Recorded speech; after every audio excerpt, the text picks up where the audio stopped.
Travis Hunter just continues to impress. I mean, at every turn, and now he's dominating the defensive back position, and he's looking great. But the haters are constantly circling. The Sharks are circling. Everybody's constantly waiting to try and find a new angle to take a dump on this situation or throw hate toward the kid. Like when he's dominating as a DB, now is he better as a DB? Might he not play wide receiver? He's had more snaps as DB than he has WR. What's going on? It's panic time. These people are so blatantly obviously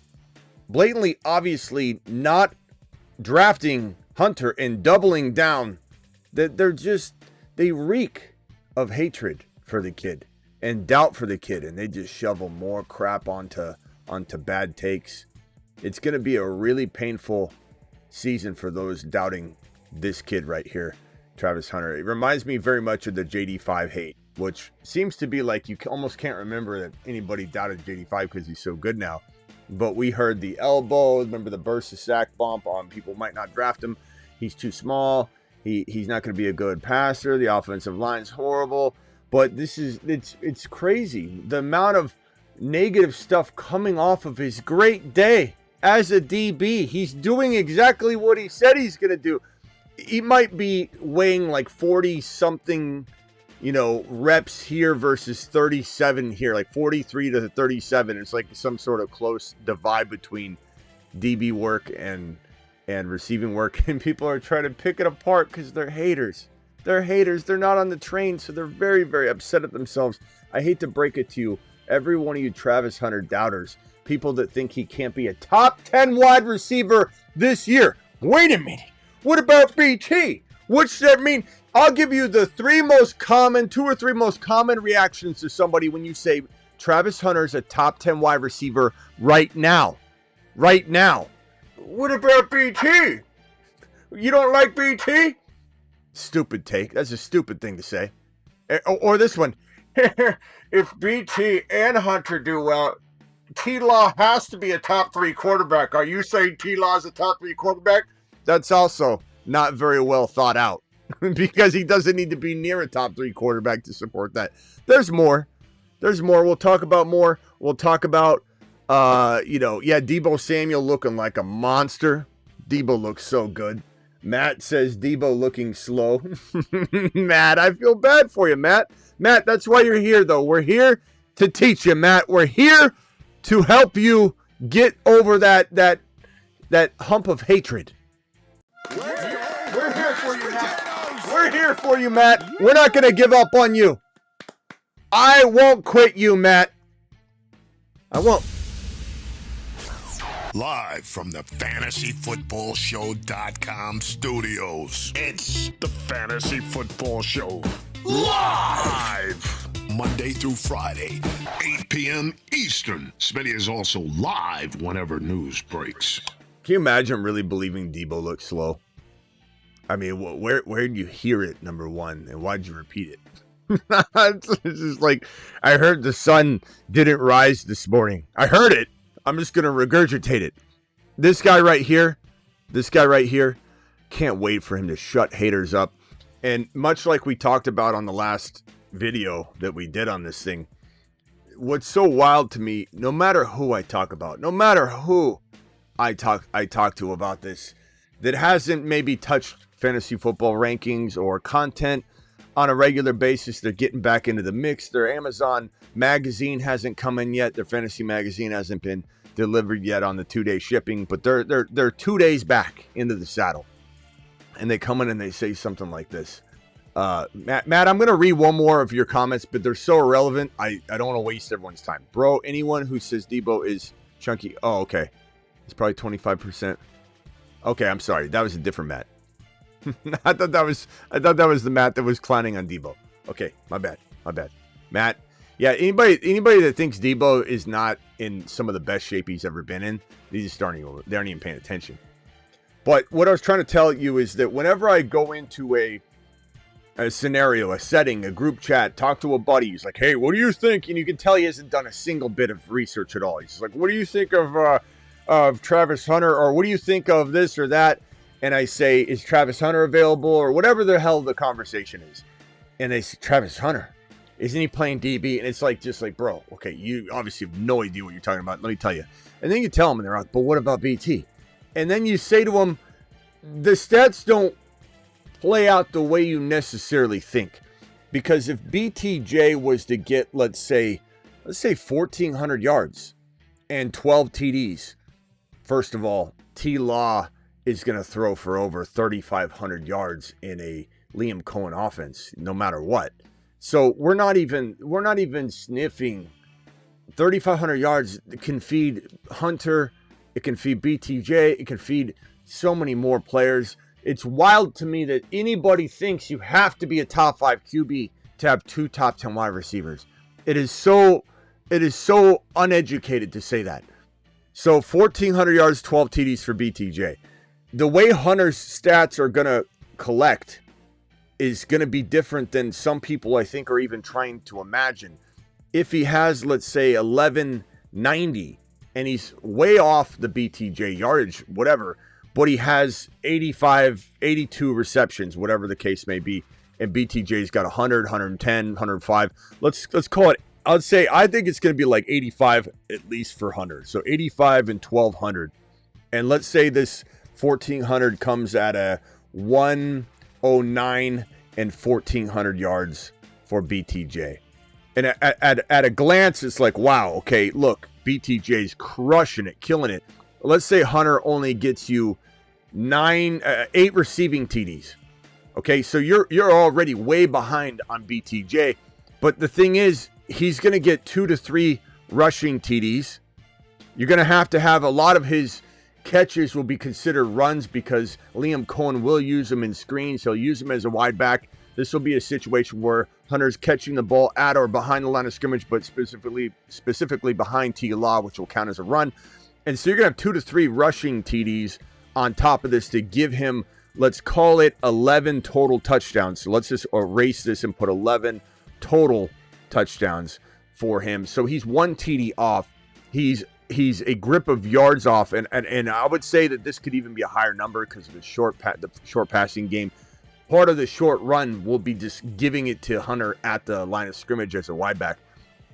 And so you have, what could be potentially 150 rushing yards on the year for this guy. So you're going to end up getting at least 100 to 150. So now you're back to 1,300 yards. You're back to maybe 1,350 for a total yards for Hunter versus a 1,400, or even if this was something along the lines of 1,350. And then you have a discrepancy here, sure, between the 109 and 85. That could come in an extended amount of rushing touchdowns for Hunter, or it could come, depending on how your league scoring is, 2 pick sixes, 2 INT returns for TDs. Maybe you get 12 points there that helps kind of close this gap. This is literally, and I do believe BT finishes higher than him. That's why I have this discrepancy here. And let's say he doesn't get a pick 6. Let's say he just gets 2 INTs. Your league doesn't score touchdowns, or only scores for touchdowns for him in terms of points. He's not an IDP player. Then he's down 109 to 85 in terms of PPR points. And maybe this total, let's say it's just 100 rushing, 110 rushing yards, whatever. This total is still within about 100 to 140 yard difference. So yeah, BTJ might be wide receiver 6 and Hunter might be wide receiver 11. That's what I see for this, and this is a remarkable player to get in round 5, 6 in your grandma league, in your home league. You're getting Hunter at 5, 6. And underdog, you got to pay a little bit more of a premium, but it's totally worth it because if he delivers even remotely close to wide receiver 11 to 15 numbers, he's earning his late 4th round value every time. This is one of the most exciting players in the National Football League. And dare I say this, for me, Travis Hunter is going to get so much manufactured touches that he's going to go, and just for anybody that doesn't believe that these numbers are real, they're Fugazi numbers to a lot of people. They're scared Scotties and unaware Ungers and people that don't know football 365, 24/7. They're circling back in. They're trying to get their feet wet, their beak wet. They don't know what they're looking at. They're just trying to repeat what they hear as quickly as they can, fake it till they make it, and they come in with comments like Deebo Samuel looks overweight. That person hasn't been absorbing football content all offseason. That person doesn't know. It's not their fault. Whoever said that, again, I forget who it was. I'm here to help you. Just absorb. Just close your mouth, watch, and learn. Travis Hunter is going to get, just picture it now. Let's walk this through together. Blue 32, hatchback left. You're looking this way, you're looking this way, okay? T-Law hikes that ball, throws what, 2 or 3 of those direct, immediate, wide back type passes in the direction of Hunter. That's about 3 receptions a game just right there. And then you have at least 2 regular downfield passes, a 10-yard drag, some sort of post route. So now you've got 2 receptions there, probably a couple incompletions, and then you have maybe 1 to 2 rushes that he gets end arounds or a jet sweep, whatever.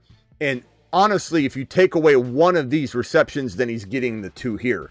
So regardless, let's just call it 3, 4, 5, 6 touches right there, but it's going to probably be 2. Let's call it this. Let's just put it 2 rushes, 2 rushes of some sort, and 2 receptions here, 3 receptions here, 5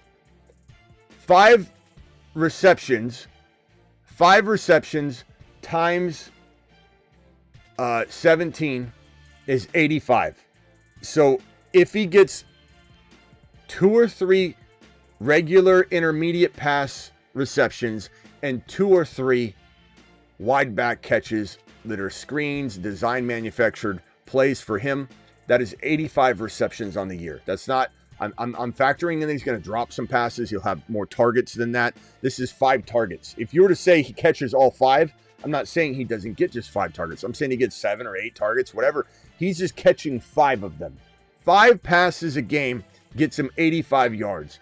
In college, he averaged 13 yards a catch. Let's just say 13 yards a catch. 1105. 1105.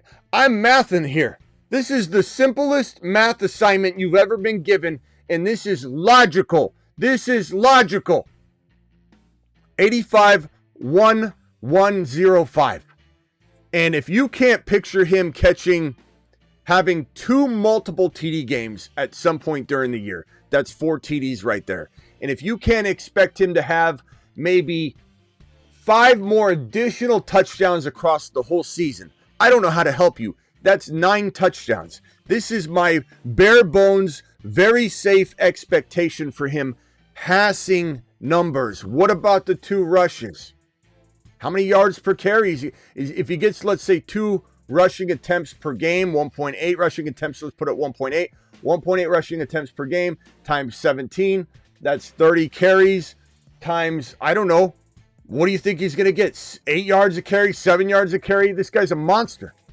And the type of situations where he's catching the ball right behind T-Law in a wide back setting isn't going to be a 2 or 3 yard run. This is a reception.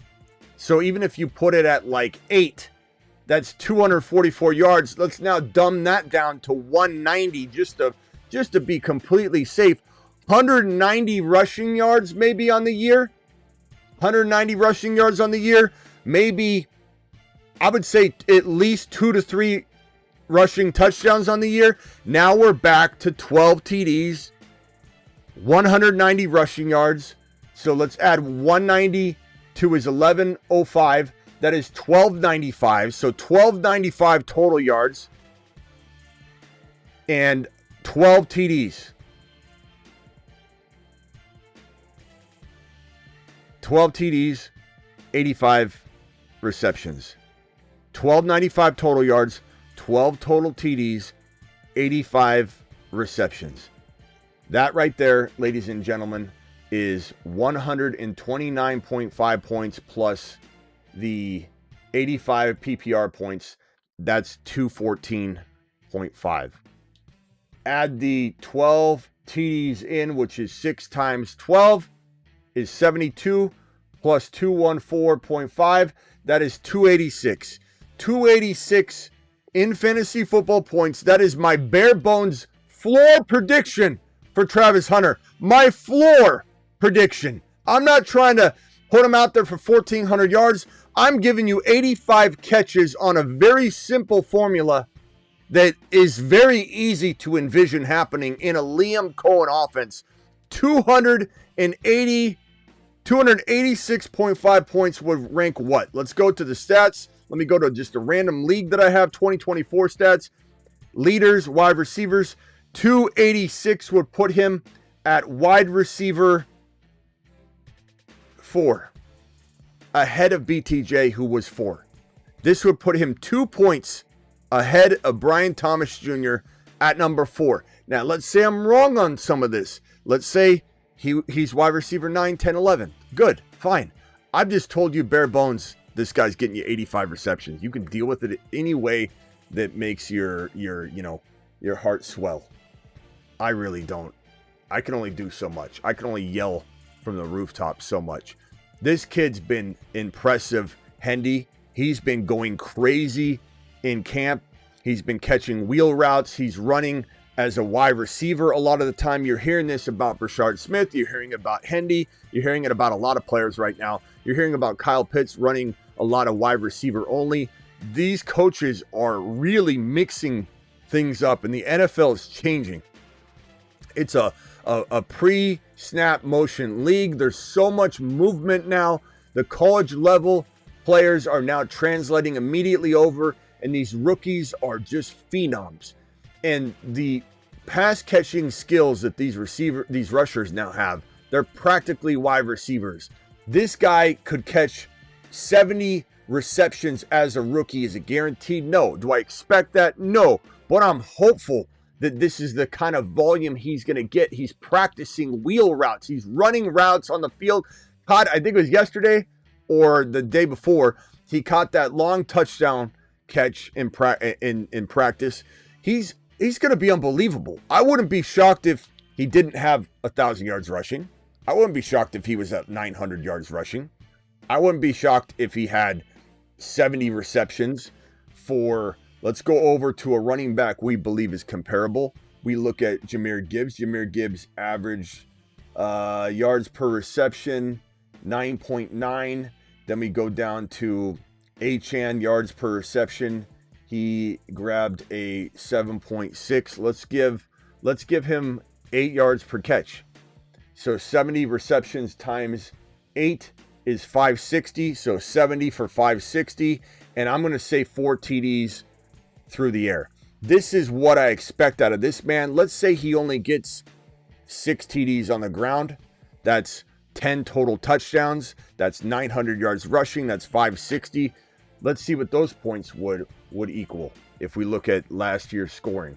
So we have, what do we have? 10 total touchdowns. So 60 points there. 60 plus 90 for the rushing, plus 56 for the receiving, plus 70 for the PPR. That's 276. Run over to the running backs. 276 would have ranked number 7. This is running back number 7 potentially once he's getting full volume, and he might get full volume because of his cemented in obligation to protect Drake May. This is the best pass blocking back in the draft class, maybe a top 5 pass blocking running back immediately before taking a snap in this league. That's how insane his mind is in the pass blocking world. I'm just mapping out baseline stats, and we're coming up with top 10 monsters. Hendy is a top 10 monster based on my low ball projections, and Travis Hunter's a top 10 wide receiver monster based on my low ball projections. Let him cook.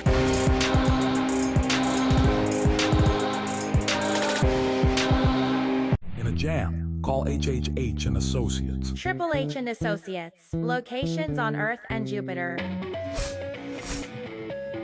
Up, up, down, down, left, right, BA, select, start.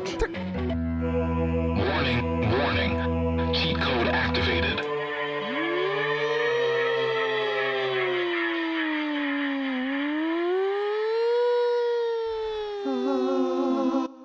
Dooney says his alerts don't let him know when I go live. YouTube throttles it back because I go live so much that they think, oh, we don't think an average person would want to get alerted 3 times by this one channel, so we're gonna hold back some of them. You can't even you can't even set your own, like, do you really want all the alerts? So Dooney, go to the Patreon. The Patreon, I announce that I'm going live on the Patreon every time. I say, hey, we're going live. And so anybody that's in there in the general chat, I'll just put, here's the link to the YouTube link. You can click the link itself. You don't have to go searching anywhere. But the Patreon's $10 a month, cancel anytime. The link is in the description of every video. If you decide you want to do it later and you're like, where's that link again? It's in the description of any video. Just remember that. And then here's the link right now. But also I do, Instagram. So if you turn your notifications on Instagram, you should get it as well. But it's so much better on Patreon because then everybody's in there chatting, and so make sure you're doing that. Okay, so we covered this man right here. We covered this man right here. Tank Bigsby we talked about yesterday, but I think it's time to talk a little more Tank Bigsby as he's solidifying his number 1 role on this roster over in Jacksonville. And while this isn't something that is cemented in, ETN is a player that, we obviously like ETN a lot. He's a great player. He's got a great skill set. We don't know if he completely dropped off or let me find my Bigsby graphic and drag the big boy onto the screen here. There he is. I don't know if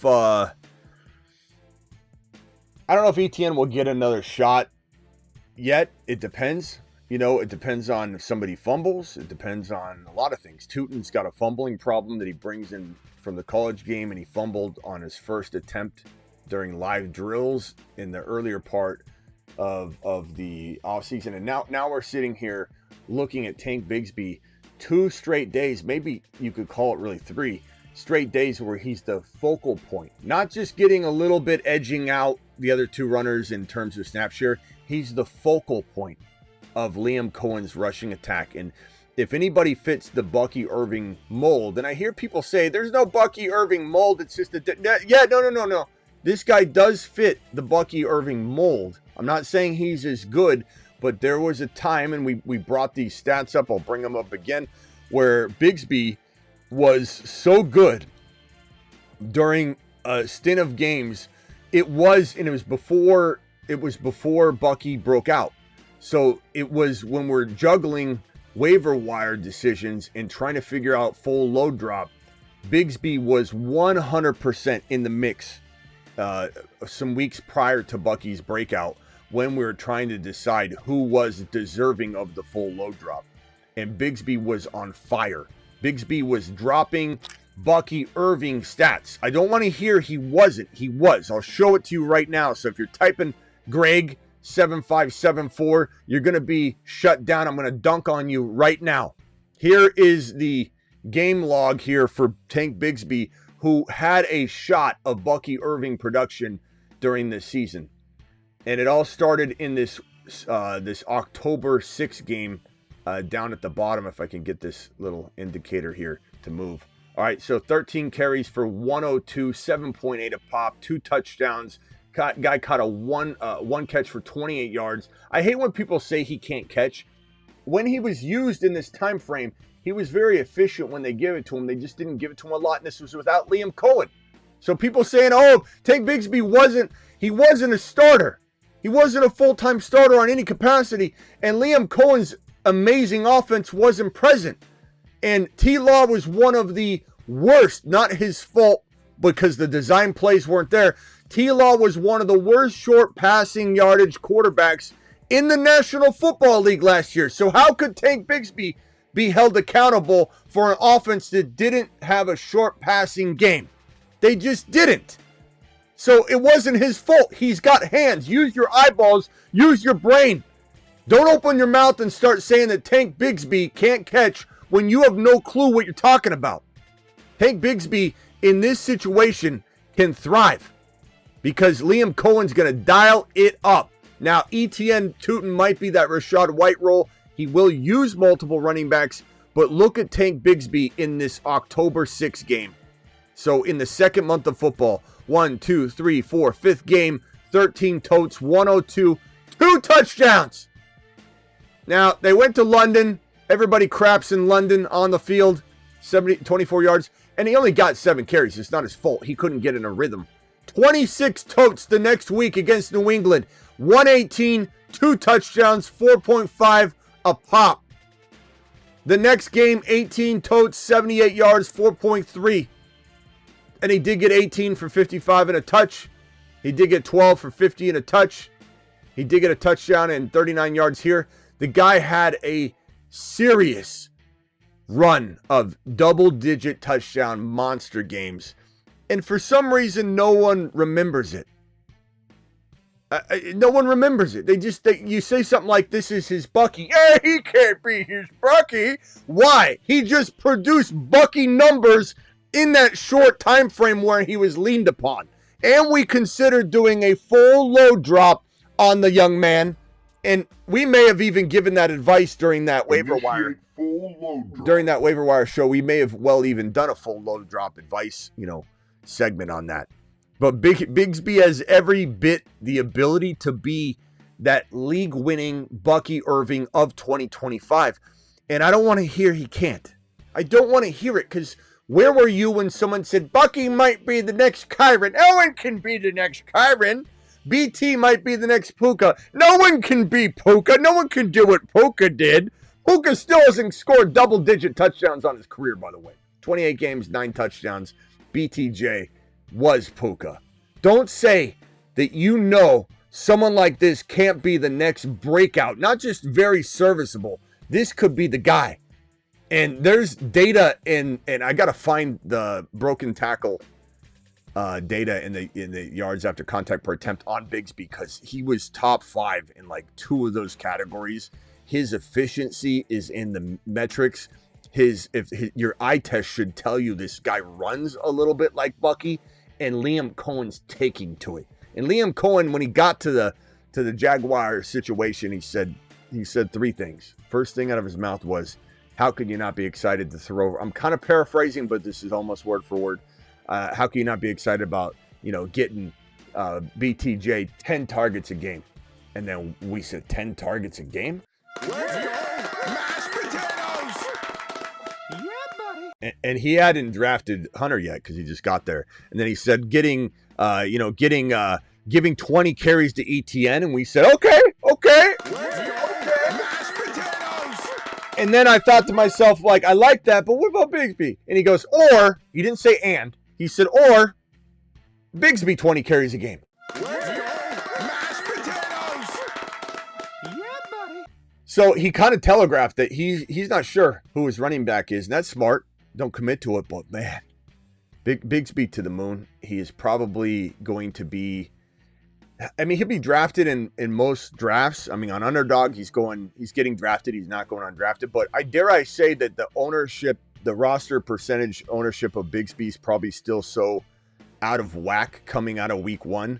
He will be somebody that for people in grandma leagues, we will be talking about, hey, he's rostered in just 71% of leagues right now. So dynasty leagues, he's not even rostered in, a big grip of them. He shouldn't be available in like 30% of all leagues.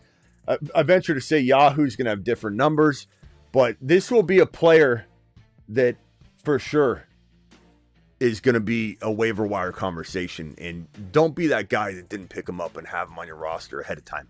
Don't be that guy. Don't be that Bob. Don't be that Bob. Now, this is all to say, don't consider Tootin not an amazing handcuff. Don't write ETN off completely. But dare I say that ETN and I don't think Bigsby gets traded because he's Liam Cohen's number 1 running back right now.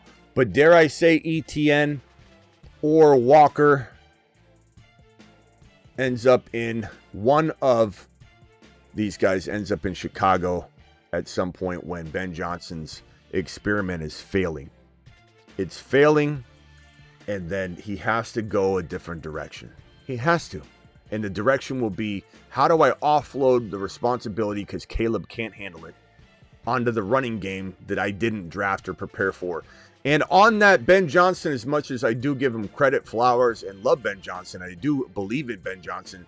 It's not like you can just because I believe in you, go be a head coach and be amazing. We've never seen him do this. So he could fail. Even as a great OC that we love, he's not guaranteed to succeed as a head coach. And he already botched the draft by not drafting a top running back. Take a big lap. We don't need your hating ass coming back now. Take a big. So, you know, it's crazy, man. It's crazy. I anticipate one of these guys being traded. ETN might be on the move. The fact that ETN was atop the depth chart and now he's third in the pecking order. Tootin's getting more looks and work than ETN.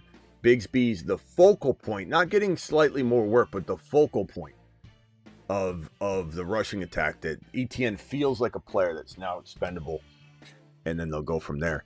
We've got Milrose looking fantastic right now, as is Milton. I've been screaming this from the rooftops. No content. I imagine not a single person in the space of creating fantasy football content can even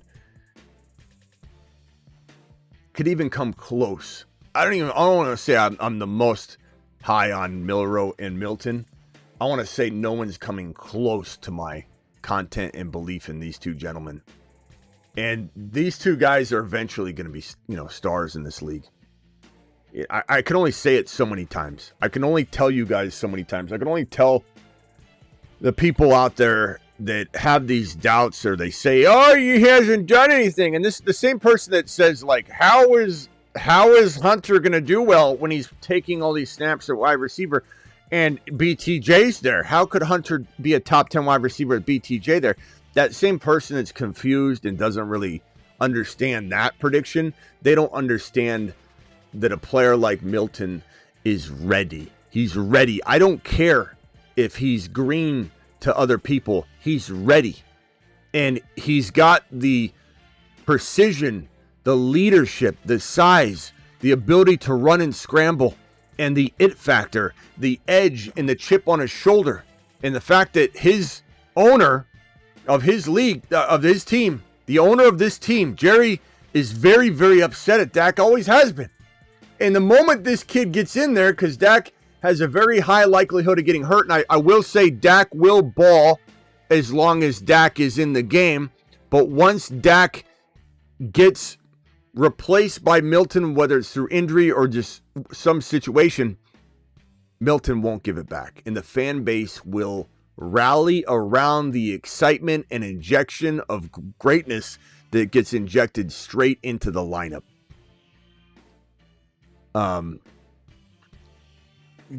Guy says Hunter won't be a top 10 wide receiver this year. Not a chance. That's fine, bro. Tell everybody you know. Tell everybody you know. Go spread the word as fast as you can. Please. Hopefully, according to reports, Travis Hunter just can't be a top 10 wide receiver because it doesn't make sense inside my noggin. My noggin can't compute it, so it can't happen. It can't happen. He would get hurt. Let me guess, he can't do it. Why? Because I've heard it. Because someone said it. Just like someone says Milton's just an AR5. He's too green. He doesn't know. Can't read defenses yet. How do you know what he's capable of doing? Kurt Warner didn't have any sort of telegraph that he was going to do what he's going to do. Tom Brady walked right in and dominated. Dak Prescott, I predicted on NBC Sports Radio, on my bold prediction segment, that Dak Prescott would take over and be a really good quarterback in this league. Everybody laughed. Mahomes, when he was drafted, was 50% liked by the fan base, 50% doubted. I went on NBC Sports Radio, said he'd be a top 1 to 5 QB. And that was the year that Alex Smith actually balled out through all of October, and the fan base turned on Mahomes, did not want him to start the next year. JD5, how many people did I tell would be a 1 to 3 quarterback, probably as a rookie? And how many people crapped on that take? I think I know quarterback. And Guy, I think I know breakout and sleeper wide receiver pretty well too. Thank you very much. So you do what you got to do with what you think you know. Go tell as many people as you can. As many as you can. Lower that ADP for us. Thank you, pal. Appreciate. Hey, we need people like Guy too. Guy matters. Guy, tell as many people as you can. Do work. We appreciate it. Let him cook.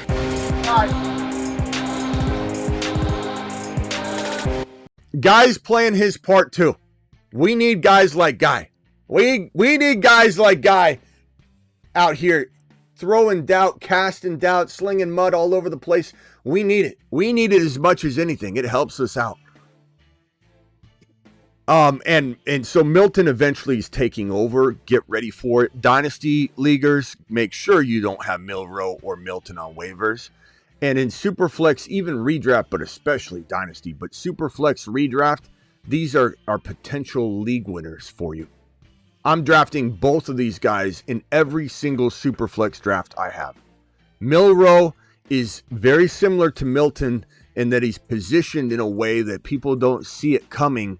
And this kid looks unbelievable. And he's got JSN to throw to. Arroyo's going to be a top 10 tight end. And a breakout might be a moon man before the end of the night.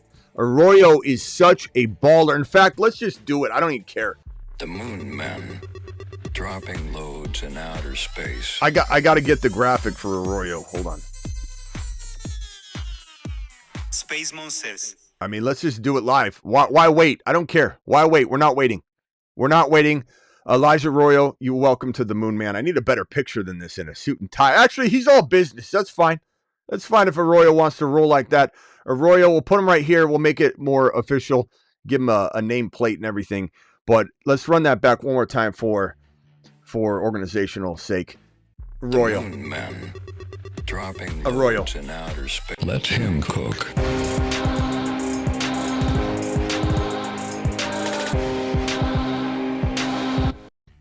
Just in the nick of time, but any time before August 1 feels really, really good when you throw a guy on the Moon Man list before people come in and start drafting Arroyo going to the moon. But what my point was that Milroe and Arroyo are like this. They're like peas and carrots, and they're literally climbing together. They're throwing together back and forth, back and forth, back and forth, and then Arroyo gets the call in the bullpen, and they say, send a Red Rover, send Arroyo right over. Arroyo runs straight out onto the field, and Milroe says, I'll see you there in a minute. And so you've got this rapport built that is just going to be unbelievable. It's just going to be unbelievable. This guy's unreal. This guy ran for 20 touchdowns and 700 and something yards in college his last season. In one season, he ran for 20 touchdowns. One season, his last year in college, 2024, he ran for about seven bills roughly and 20 rushing touchdowns. Well, okay, I'm a careful Caleb, or I'm a reactive Roger, or I'm a regurgitating Roger, and a regurgitating Richard, excuse me. And I heard on another channel that he didn't throw a lot. Well, let me ask you a question. If I bicycle to the convenience store, let's say 10 times, and I only go to the convenience store 20 times, and somebody says, this guy, and I walk the other 10. This guy didn't walk to the convenience store but 10 times out of 20. What kind of walker is this? Well, he bicycled there 10 times, so he only had 10 more opportunities to even get in the end zone. This guy ran 20 times into the end zone. He didn't need to throw it in the end zone as much as the average person because he was already standing in it. So to judge his passing and say, oh, he should have bigger passing numbers, he scored 20 touchdowns on the ground. He did his job and sat on the bench. What do you want him to do? Throw 4 touchdowns and run for 3 in a game? Unbelievable. These guys are league winners. Milroe, Milton, and Associates. We got to have something for that. Milton and Milroe and Associates. It's so easy to see this coming. I don't know why it isn't that easy for other people. It's the hatred. It's not being on. It's the doubting Donnies. It's I want to see it first. How could Milroe be good sight unseen? How could Milton be good sight unseen? Wouldn't he already be starting? That's the laziest take in the history of fantasy sports. If he was good, he'd already have the job. Just like just like Kurt. Just like Drew Brees. I guess in some cases, like Aaron Rodgers. Oh wait, he's sad for. I guess maybe you can be good at sight unseen. It's possible.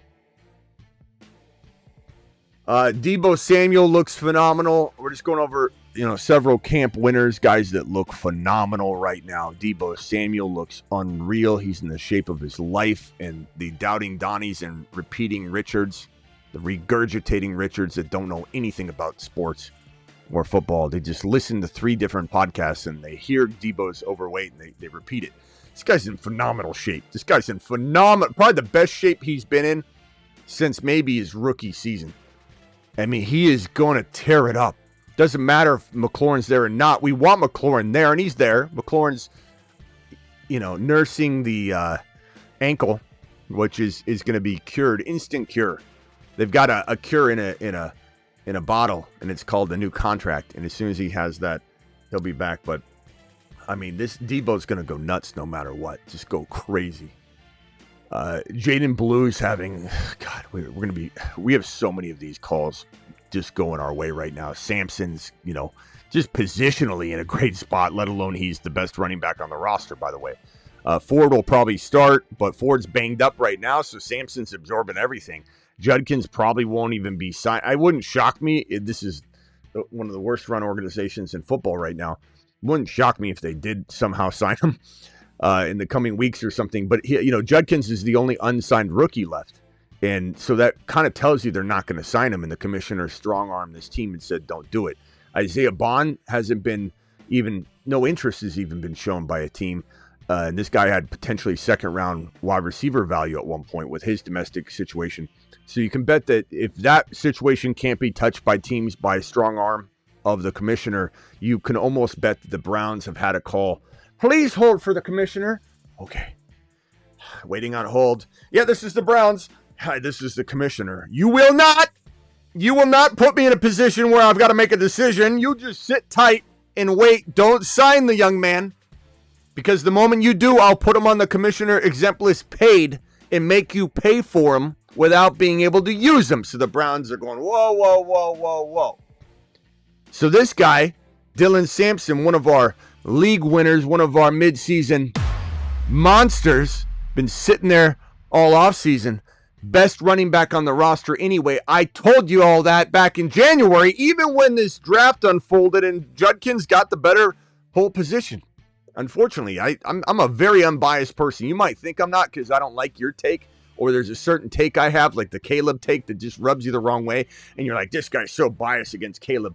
Or maybe I'm just right and you don't like it. Or maybe I'm wrong, but you still don't like it. I'm not saying I'm right about everything, but I am an unbiased person. At least the most unbiased person you can find. I'll change directions like that. It's called adjusting and adapting. It's not called flip-flopping. It's called doing my job for you. It's called when I believe a player needs to be moved off from. I love Kenneth Walker, but he can't stay healthy. His situation is crazy, and Charbonnet might take his job. It's time to sidestep. This is adjust and adapt. This is a game of adjust and adapt. And if you don't know how to play that, then you don't know how to play half of the game that is fantasy football. Good luck to you. Sampson is the best running back on the roster, and now the door's just been opened wide for this guy to run right in and be, elusive. We'll see. Ford is probably not out long, and he's, I hear he might even be there right back, but we'll see like how much work he gets or how long he's out. Jaden Blue looks phenomenal, but he's lazy. Who said that? Well, I heard he's lazy. Where'd you hear he's lazy? According to reports, he's lazy. Who said it? A former upset former Cowboys coach said that he's lazy. He's trying to trash on the Cowboys pick. Wonder why he'd do that? Because he's a former Cowboys coach? I love people that don't know what in the hell they're talking about. But boy, did they unleash the Kraken. Because Blue said, ha! Lazy? You just put a chip the size of a house on my shoulder, and I'll quiet the noise, is what he told everybody. What did he do? he went out there and dominated the last couple days, making plays, breaking through the line. There's a nice little run. I think I have the screenshot of him breaking through. I believe it's right here. There it is. Look at him. Look at Baby Blue. Look at Baby Blue breaking through. Nobody in sight. This is a 40-yard touchdown scramble he'd be on his way to in a real game. Blue is a monster in the making, and he can win leagues. Camp winners all over. And a lot of them coming from this damn list right here. This damn midseason monster list is one of the bigger league-winning tools right now. I'm not saying draft a team, an entire team of these guys. I'm merely trying to tell you what in the hell you need to be, looking at right now. And these guys spread out across your leagues can really, really help you. Let's take the phone call. Let's open the phone lines and take some phone calls, and then we'll draft in a minute.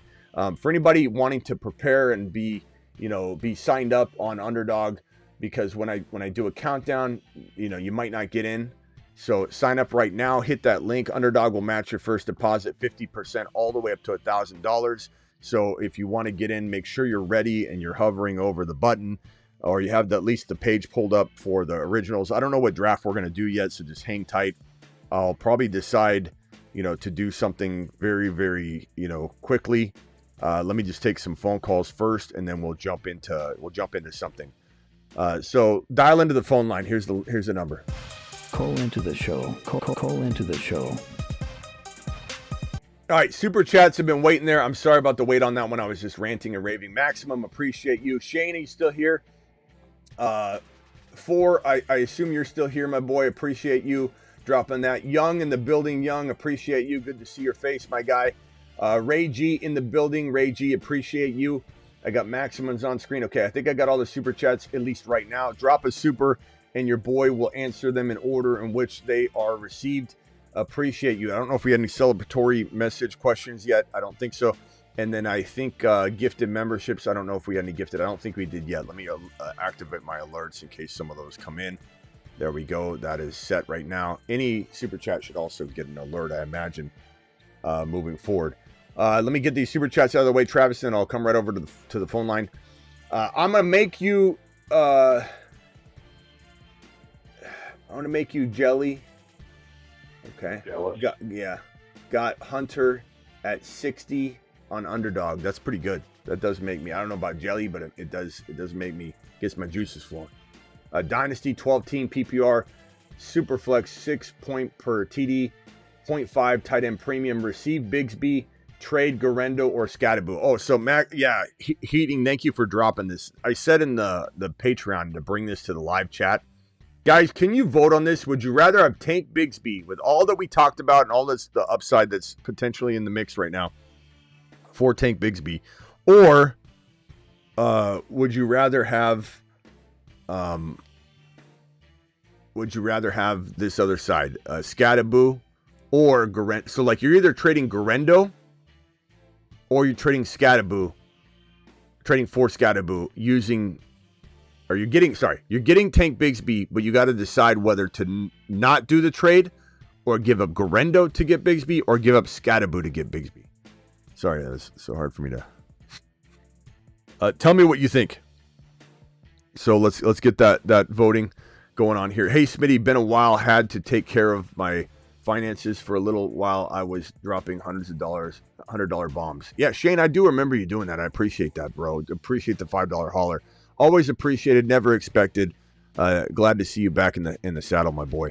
Is a team with Mahomes, Genty, Bucky, JSN, Rashee Rice, Hunter, and Debo league winning? Absolutely. Absolutely. And Ray G, I know you're just saying that to get like a pat on the back, and I don't blame you. I'd want to celebrate that team as well. So, but you know that's a league winning team. That's a phenomenal squad. That's a very Smitty like team. Ray G, if there's anybody I expect to draft the exact team that I would, it would be Ray G to blueprint it. It's just the sniping monster. Sunday Night Live for the Soul. Thanks. Appreciate you, Young, for that. And then what is the chat saying on this, Travis? What's the consensus on this trade? See, there's rather have Scattaboo, thinks Bigsby will be a top 15 running back. Scattaboo, I said trade Garendo and keep Scattaboo. Trade Garendo, and then there were 2 scats. I don't know if that means trade scat or keep scat, but I'm guessing. What are you thinking? I'd trade Garendo and keep Scattaboo. I have faith that Scattaboo's going to take that job. I like him a lot, but I love Garendo too. But I take Bigsby right now. Yeah, I kind of feel like this is a really tough call for me. It is. But because I love Garendo, but there is still the fact that, if we're talking dynasty, and I assume we are here. Yeah, I think you said it, but yeah, dynasty there. You're still counting on Christian McCaffrey getting hurt, Garendo getting the job, Garendo keeping the job, Kyle Shanahan not drafting another running back, and you got to wait for Shanahan to fix this, to cement this this concern of yours, the apprehension you might have in expecting Garendo.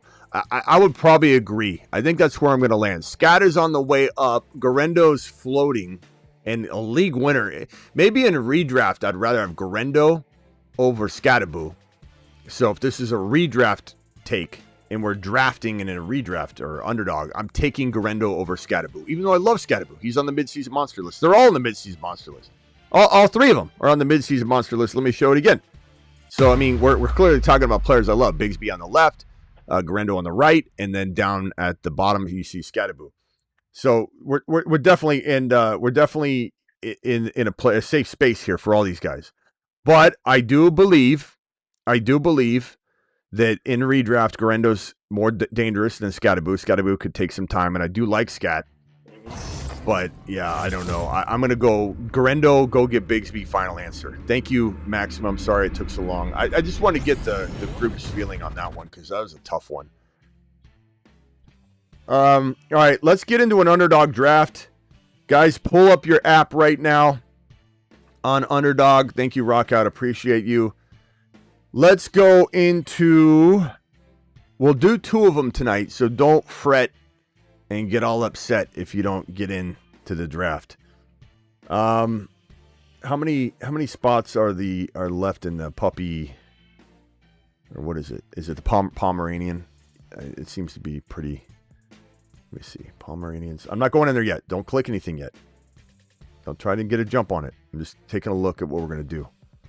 Okay, Pomeranian. It's almost full. But we'll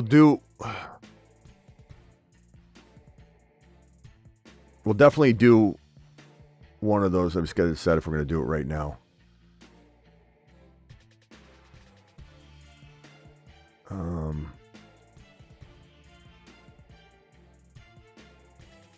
All of the super flexes are gone, right? I'm not sure. I think they're all gone. Let's go into an eliminator. So everybody click on, or hold on. Let me see.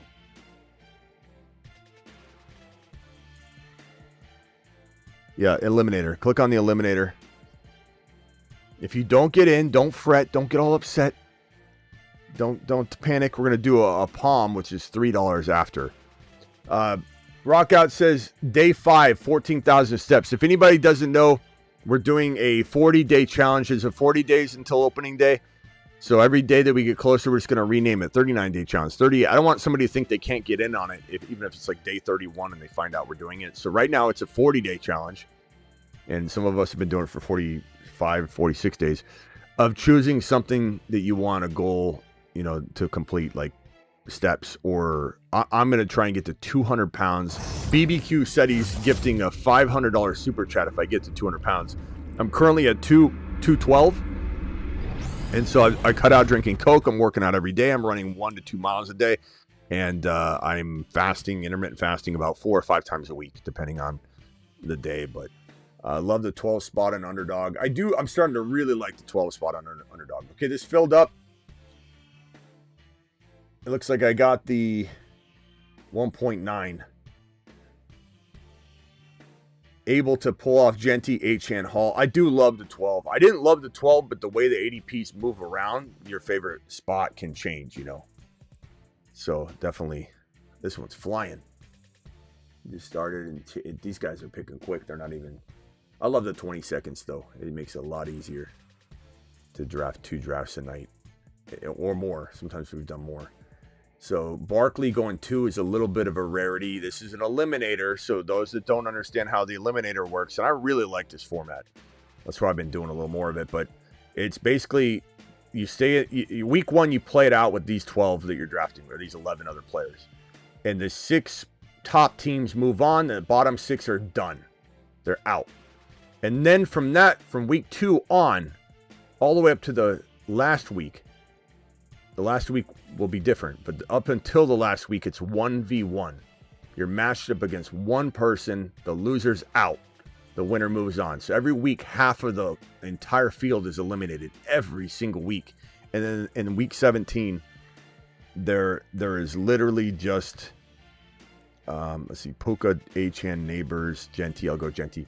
There's literally, in the last week, week 17, 3 people left based on the math of eliminating half of the field every week. And so it's such a cool contest. You got to be very bye week cognizant, because you don't want to have all your bye weeks in one week, because then you get eliminated that week probably. So it's a real, you got to chew gum and walk at the same time. Rockout, thank you for your update. Thank you, Colo. Grab a couple solo wide receivers, and then Burrow and Mahomes and 6-7 running backs are relevant as ever. I love the 12 pick. I really am starting to like it. And do scat side or hold. Do scat side or hold. He rejected it immediately. Okay, so chat, can you re-vote? Would you got to either trade Scatterboo for Bigsby or hold Scatterboo. Can you guys vote again? And Travis, what do you think on that? I'm talking to him in the chat. He said the guy actually pulled the trade. I think he's probably watching the show, because he pulled it like right now. So, all right, get your finger over the button. I'd be a little more hesitant on Scat. It's closer. I think it's a fair trade. Chat, what are you doing? Scat or this will be interesting if he pulls it. I guess it would depend on my other running backs.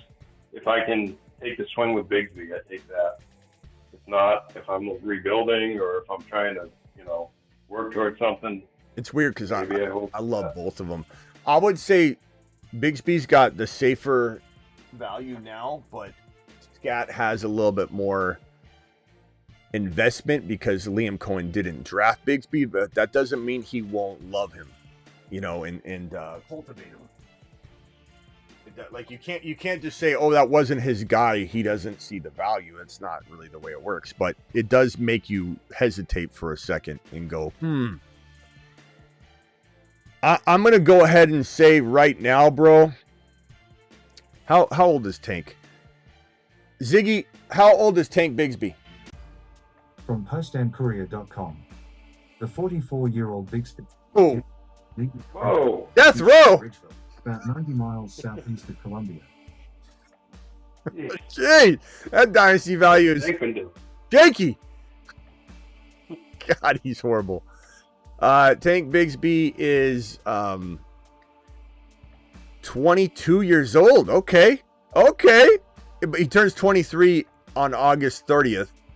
But, I mean, he's still a young buck, man. And Scatterboo turned 23 in February. So okay. Pretty close. He turned 23 already, so 6 months. Yeah, but I mean that's crazy. Bigsby's, younger. Yeah. Let's see if he pulls it on this advice. But I'm gonna say take Bigsby, but that doesn't mean I don't like Scatterboo. They're both midseason monsters. They're both midseason monsters. Let's not get carried away and say, oh, Smitty doesn't like Scatterboo now. They're both midseason monsters. But let's be honest, Tank Bigsby is the belle of the ball right now. Let's see if he pulls it. Man, I can't believe Bigsby's younger than Scat. The big question with Bigsby will be, what can he offer in the passing game? Can he get you, at least what Kyron gets you, 30 catches a year? Well, I think he'll get you roughly what Bucky can kind of get you because I think we see how he designs his schemes and his plays. And for anybody, as I said at the Open, to judge Bigsby off of a different scheme last year is wild. To like, let's see here. Hold on. Marvin Harrison Jr. Garrett's gone. I'm going to go Marv here. I think that's a pretty good number one wide receiver, given I went RB. Got accepted. You got Bigsby. You got Bigsby? Okay. Look, 22 years old. He's just getting going. Like, I think a lot of people might think at a glance, and, especially if they listen to Ziggy, they're going to think that this is an older player that's kind of getting a shot at at like 24, 25, and you're like wondering what happens with his second contract. But I mean, Bigsby, as I said and showed at the Open, his Bucky Irving stint where he was Bucky Irving like for literally a almost 3-week period of time, it can't be overlooked. It just can't. This is dangerous to do an eliminator with Rashee Rice being potentially out 2 to 4 weeks, but I still think that in a 1v1 setting, especially if you bulk up on quarterbacks and you really if you do the Rashee Rice thing with a bully QB system, I think you're really giving yourself a chance to score enough quarterback points to make up for, and if you cuff this the right way, I get Royals. I just get a bunch of players that I really believe in. I get Igbuka potentially as who knows what my fourth wide receiver looks like when we get down there. This guy bully QBing at number 5 might present a early quarterback run, so we'll have to see how that affects things. But I love Bucky in London. Yes, I love both of them. You neck and neck in a redraft. It was a good question. You think Garrett Wilson or MHJ will finish higher? You say Wilson is still a little safer in redraft. I really believe in MHJ this year. But. I love both of them, and honestly, like when Garrett Wilson, if Garrett Wilson were there, I would have taken him because he feels safer, but that doesn't mean MHJ doesn't have a higher touchdown potential. Just because, I mean, in a world where people cried like babies about MHJ's season because he didn't do what we all wanted him to do, he had 8 touchdowns. So, I mean, I think he could get 12. Cakewalk, get 12. Well, cakewalk 10. People in the red zone. Cakewalk 10. Yeah, and for everybody that thinks that Rashee Rice is for sure suspended, he's not for sure suspended yet. You've heard that somewhere and you repeated it, but that's not the case. But the odds are probably likely he gets a 2 to 4, but there's a chance to the letter of the law, the policy in the league, that he does not, it's not required. Let's see, what teams do I like here? Josh Jacobs in the second, I don't like that, especially early quarterback with that. Tet McMillan, I don't like that team at 1. I think that team botched it. Saquon, Brock, Hampton, Chuba, DJ Moore. I don't like that because your number 1 wide receiver is DJ Moore. So, I don't know what you're doing there. This is a tough spot to be in because I've got RJ Harvey, Burrow, Tre Henderson, and Hunter. And if I go Hunter, I could maybe get Hunter on the way back, but it's going to be close. I'm going to draft Hunter here because I went running back, and because Rice might be out. So Marv, Rashee Rice, Travis Hunter is phenomenal. Like I said earlier, if I get an Igbuka as my third wide receiver or something, or a player I really like, I'm going to feel very good about Rashee Rice. Love Hendy there, love Harvey there, love Burrow there. But I didn't trust that I would get Hunter back in a crazy wide receiver, hungry environment. Although these guys went RB straight after my pick. But you just never know. One of them didn't even have a running back. So. Yeah. Now, I'll have a dilemma here if this guy doesn't take Mahomes. Burrow. I probably have to go Burrow here. I can't pass up that value. Debo's interesting here. I could go Debo early and take Debo and then have 4 wide receivers. Man. Chat, what do you think? Burrow, Debo. Debo, Burrow. Burrow's such a value here. I am going Mahomes later, though. So we'll just bully QB it. I think I'll go Burrow. I would. This team is freaking unbelievable. Debo would have been nice. I would have felt really good. And I'm gonna get Mahomes. I'm gonna stack Mahomes and Rashee Rice. But I think what this does is it protects me winning those early weeks, because Burrow Mahomes will guarantee me so many quarterbacks points that my 1v1 matchup in the beginning part of the year, I'm going to be very, very safe. I don't think it was a wrong decision either way. Debo would have been great. And what? Go ahead. It's Debo won't. He'll probably go 76, 77, 78 overall. Debo. He could fall, but I doubt he does. He's literally, you can. Oh, there he is. He just popped up. There's no way. 1, 2, 3, 4, 5, 6 player on the board.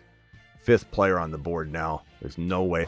I've seen it happen before where you see somebody float at the top like 5 picks in a row and they don't deserve to. They're not in the news or anything, and you're like, no way, no way. And typically they go the pick before, but there's been a time where I've been shocked and like, how did he fall? Because all it takes is that person has their mindset. Debo just went there. That person may be, I don't know, DJ Moore. They needed a receiver, so that makes sense. I don't think that is a show person. Let me see if let me look at their name. I don't recognize it, so I think he just took them. Although he could be watching now, you know. A lot of people see the name and then they pull it up on YouTube and they're like, oh, this guy. Bryce in the chat makes a good point. Just keep an eye on bye week 8, because Hunter and MHJ have both have bye week 8. Yep.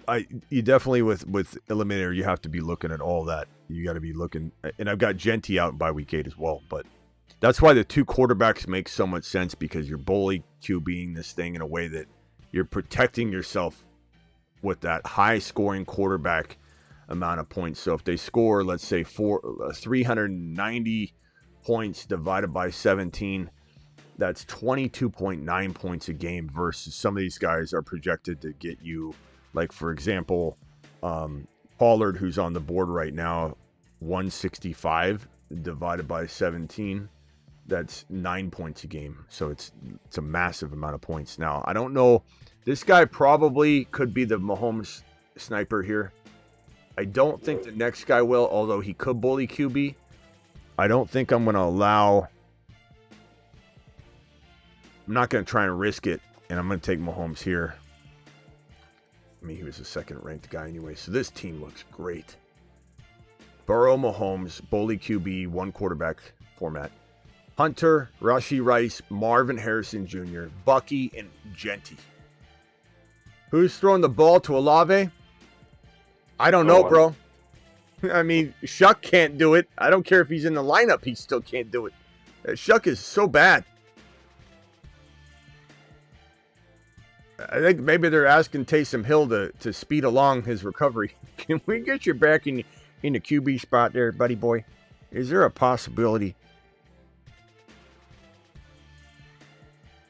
You wish Olave would have just got traded. He's going to be like a sack pick player. I know. Where did Ibuka go? Did he go really early? He's still beginning of 7th. Okay, yeah, the same guy, man. He's got to be watching. He's got to be a show guy. Ibuka, Debo, both early.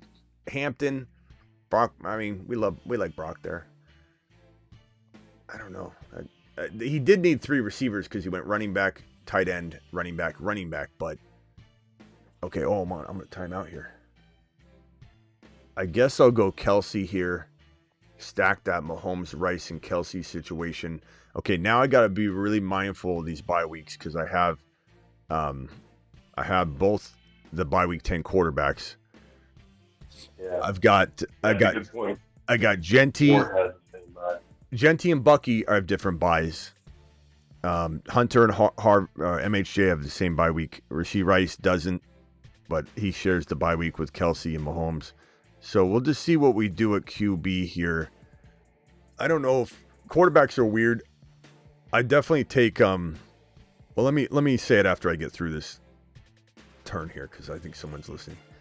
Should I keep McBride in the 5th or Pickens in the 6th round?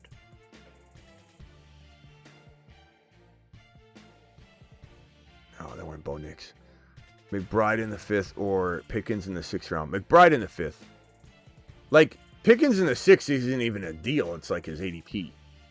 So, I mean, that's an easy question to answer, bro. McBride's a 2nd to 3rd round player, and the 5th is a pretty damn good value. Pickens, you could draft back very easily. You're not going to draft back McBride that easily. So that's an easy call. Like, very simple.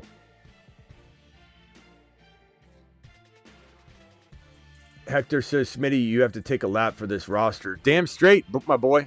Damn straight. A victory lap for sure, Hector. Appreciate that. Hector, let's go. I know he doesn't mean it that way, but, bro, we all know it's a fire roster, but you, bro. Let him cook.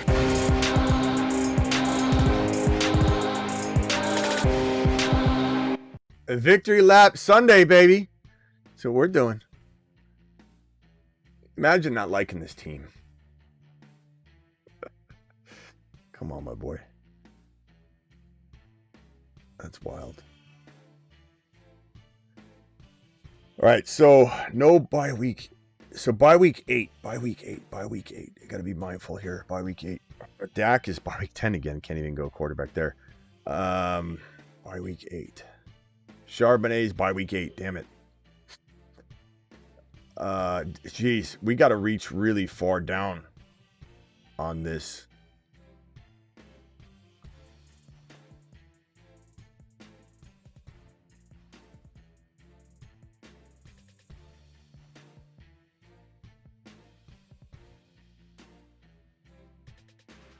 So I timed out on my queue with Andrews, which is fine.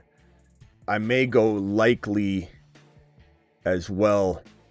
Well, unless somebody snipes me, but and then that way I'm kind of like bully tight end, bully quarterback, and I'm grabbing some other players. Like Charbonnet, I like.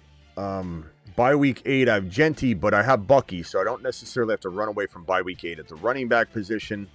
But bye week 8 is a tough spot for me to be in. Mims is available. Tootin's bye week 8. This bye week 8 is brutal. And Bigsby will be bye week 8 if we were to go that route. Dylan Sampson's bye week 9. Kyle Williams 14, likely. Cam Ward is also bye week 10. Let's go Tre Harris here. So now we have Tre Harris to kind of help out the wide receiver room. So we have a bye week 8 in Hunter and MHJ. We got a 10 and 12 in Harris and Rashee Rice. The tight end room, we got 10 for Kelsey, 7 for Andrews. Running backs are both different bye weeks, and then quarterbacks share bye week 10. So far, it's pretty good. It's a good squad. Did you see what Shakir was saying about Coleman today? I heard something about it. Yeah, what did he say? What was the direct quote?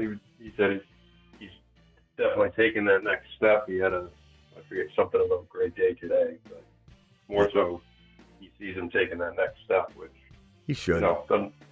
Is promising, to hear from a guy like that. He should take a big step forward. He's a really, really good player. He lacks some things.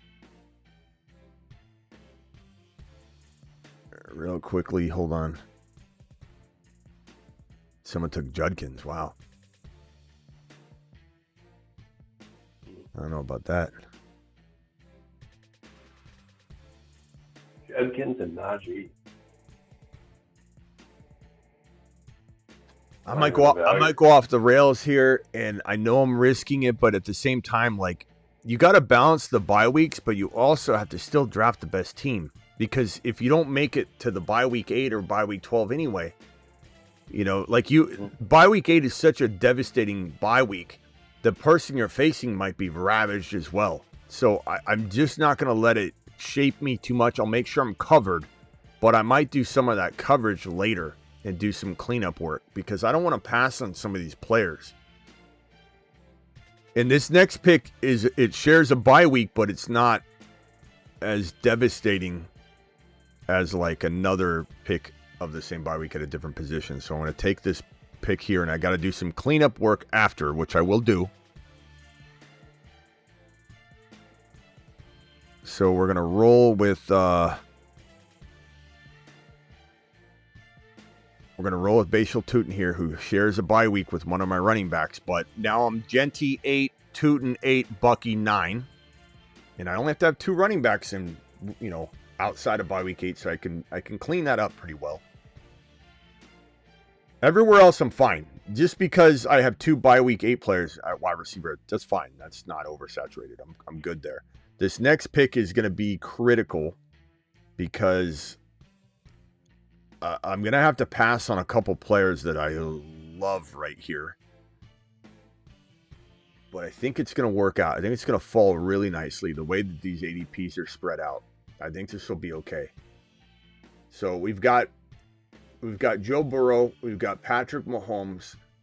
They're both bye week 10.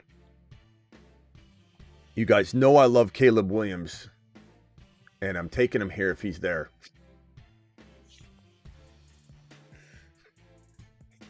I hope he falls. Please fall, Caleb. Please fall, Caleb. Don't take Caleb Williams. If you're watching the show, if you just tapped in and you said, this guy must have a channel, he goes and looks for me. All right, good. Penix Jr. fell. We did it live. Let him cook.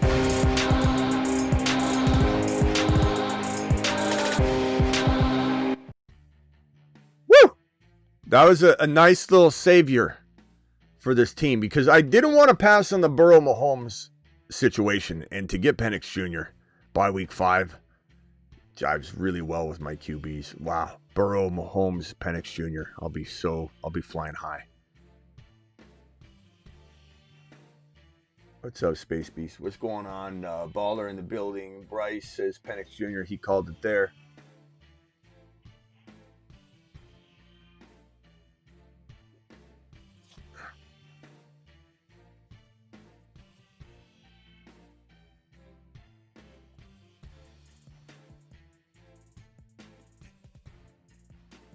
Phone lines are open. Dial in. Do I have anybody on the phone line? Just been waiting. No, I think they hung up, or if I might have not even added them. All right, hold on. Let me put the phone line number up. Call into the show. Call into the show. Do it live.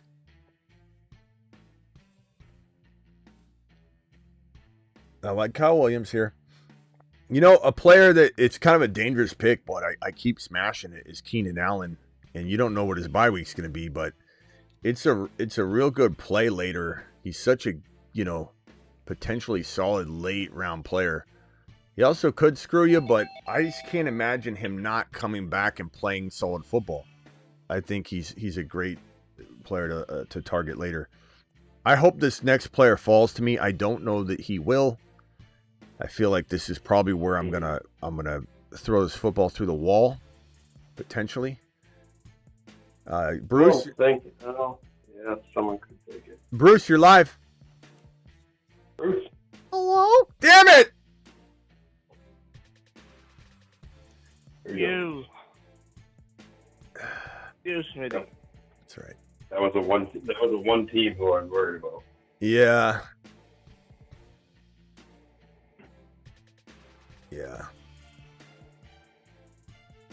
I thought that's who you were going to reach on last round. I mean, no, I didn't want it. Mahomes is more important than that. Yeah. But that's okay. Honestly, it's okay. I'm gonna reach here just to get Tank Bigsby. And again, we're playing with fire again. That I have 3 running backs with a bye week 8 and only Bucky with a bye week 9. So I only have one other running back that's not bye week 8 right now. But at the same time, now no matter what, during any other, during the other bye week conflicts, I'm fine because of those 3 guys together. So all I got, that's easy to clean up. The wide receiver one's a little more difficult because you're balancing with just a handful of wide receivers to fill 3 spots, and then you've got injury and bye week. So, and Jaden Blue getting taken, that sucks. That hurts. I really like that pick. That was what I wanted to smash next, to be honest. But that helps me go wide receiver maybe here and not try and force that RB pick that I felt like was the better player. But man, this is tough because I don't know that I love some of these wide receivers here.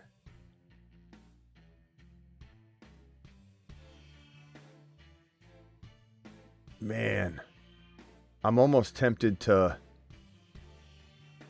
I'm going to punt wide receiver again. Oh, no. No. No. I timed out. It's okay because I timed out on a player I love. And honestly, he might have been taken before he came back around because he's been climbing high today. Arroyo. So now we're done at the tight end position. And they're all different bye weeks. At this point in an eliminator, you're going to have to reach your spots. I'm glad that happened though, because I honestly, all these picks, all these players right here, I don't want here. And he was the first queued guy, and even when I was scrolling, I scrolled past him on my queue list. Keenan Allen's a nice queue here. I'm not going to say the next guy that I'm going to queue because I'm afraid it's going to get sniped. There is a potential I reach pretty hardcore on these next two picks just to make sure I get them both. Out with a bye week. What's up, Bruce? I really wanted Benson, but what's up, guys? Bye week 8, I couldn't do it. What's up, Bruce? Hey, I got a question on this the $50,000 fine because they were talking. I was listening to it about Tre Henderson. They don't have to fine you, do they? It's up to the team. But if they do decide, they can't take it away. What are you talking about?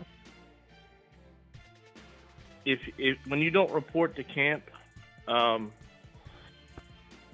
they fine you $50,000 a day. It depends on it depends on if they're on a rookie contract. There's a lot of different ins and outs of that when the fine is mandatory and when it's not. So in the example of like McLaurin, they could have chose not to fine him, but then there's a line they can't cross either though. But what's the question? Cause you said Henderson, Tre Henderson. Why'd you say Tre Henderson, the one from the Bengals defense? They said that they could, but as of right now, they're not going to enforce it. So yeah, right now they don't. But and I was doing a little reading on it, and this is where I got confused. It was like, but once they decide to start enforcing it, they can't take it away. Correct. I'm pretty sure that's they correct. Used to be able to. Real quickly, hold on. Jeez, these are all bye week. Good Lord.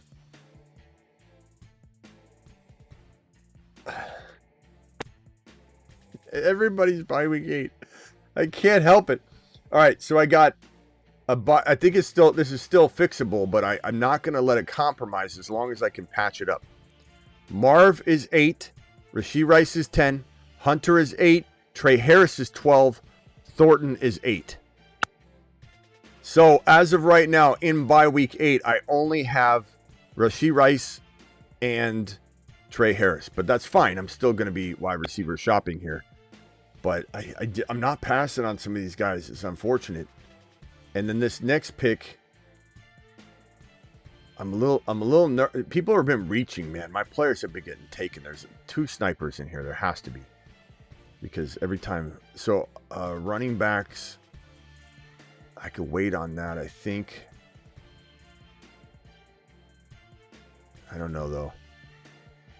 What do you think about Keenan Allen here, boys?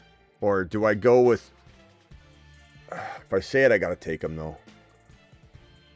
I'm just gonna take him. I don't want to miss. I don't want to miss the cuff. I don't want to miss the side cuff. So Brashard Smith, he's been running as a wide receiver. Not that he's going to be eligible for a wide receiver, but he's been running as a wide receiver like exclusively in camp right now. He looks phenomenal. They're going to find ways to get him on the field. Is the whole point. That's okay, right? Because he's bye week. I like it. Well, I like the pick. It's just okay. So I'm done with running back, and I took 1, 2, 3, 4, 5 RBs. I've got bye week 8, bye week 8, bye week 9, bye week 8, bye week 10. But you only need 2 running backs. So in bye week number 8, I will have Bucky and Brashard Smith. I may take another. We'll have to see. Burrow, Mahomes is such a value. Do it all the time. Yes, Coble. Coble to the mother freaking moon. Thank you for the $2 holler, by the way. So I'm good at running back, but I want to take one more. I'm golden at quarterback. I've got Burrow, Mahomes, Penix Jr. Running back, I got Genty, Bucky, Tootin, Bigsby, and Brashard Smith. But because 2 of those running backs are on the same team, not that they couldn't still produce points in a bind, but I want to maybe look to another running back, but we'll see. Because we have 2 more rounds, and I have only Marvin Harrison Jr., Rashee Rice, Travis Hunter, Trey Harrison, Dante Thornton. So I need a non-bye week 8 wide receiver here, and then I'll have 3 wide receivers available during bye week 10. I'm sorry, during bye week 8. And then I'm fine, but do I want to double up on an RB or another wide receiver?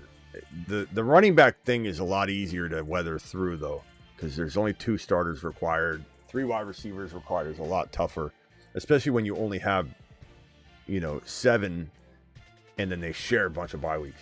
But everybody's asking, start bench question too early? Not really, but it depends. Everybody's asking about bye week 8. It is a bad week. I mean, everyone's going to be hurting to a degree. And somebody that tries to draft around that in an eliminator is probably getting eliminated before you ever face them. So everyone's going to either have some holes. Now, wide receivers, Jalen Royals or Yoshivas Minor. I guess Royals. It's not by week 8. Royals or Yoshivas. Yeah. Yoshivas is 10. I like Yoshivas. So I've got a 10, a 12, and a 10. That's Rice, Trey Harris, and Royals. Royals should be doing some work. It's not the best. It's a good cuff for Rice early on too, and I got a lot of Chiefs, on this build. Somebody that I feel is going to be a nice little pick here. Oh, but he's probably 8. Your last pick? Yes, this is my last pick. It's probably by week 8 though. Everybody's by week 8. Minor is 10. That's not bad. Is he already taken?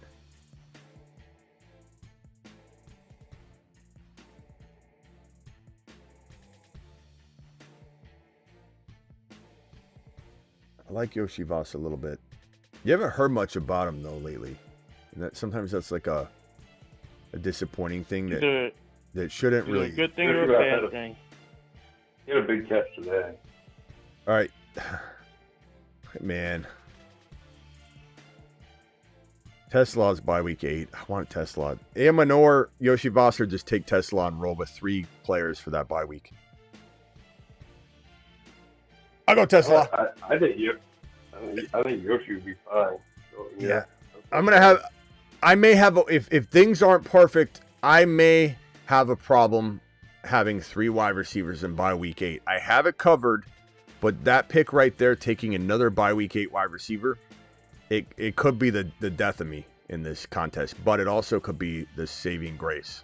Because I love if somebody gets hurt or banged up, this guy's going to have a bunch of spike weeks. Well, a bunch, I'd say like 3 or 4. 3 or 4 games where he has some big numbers.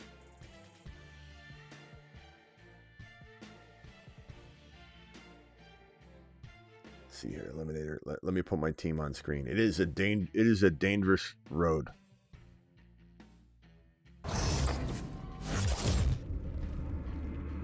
Let me put my squad up. There it is.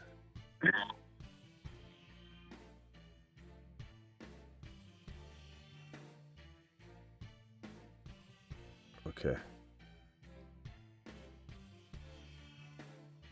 I'm kind of a risk taker though, and I'm fine with it. I do kind of assume that during bye week 8, I'll have Rice.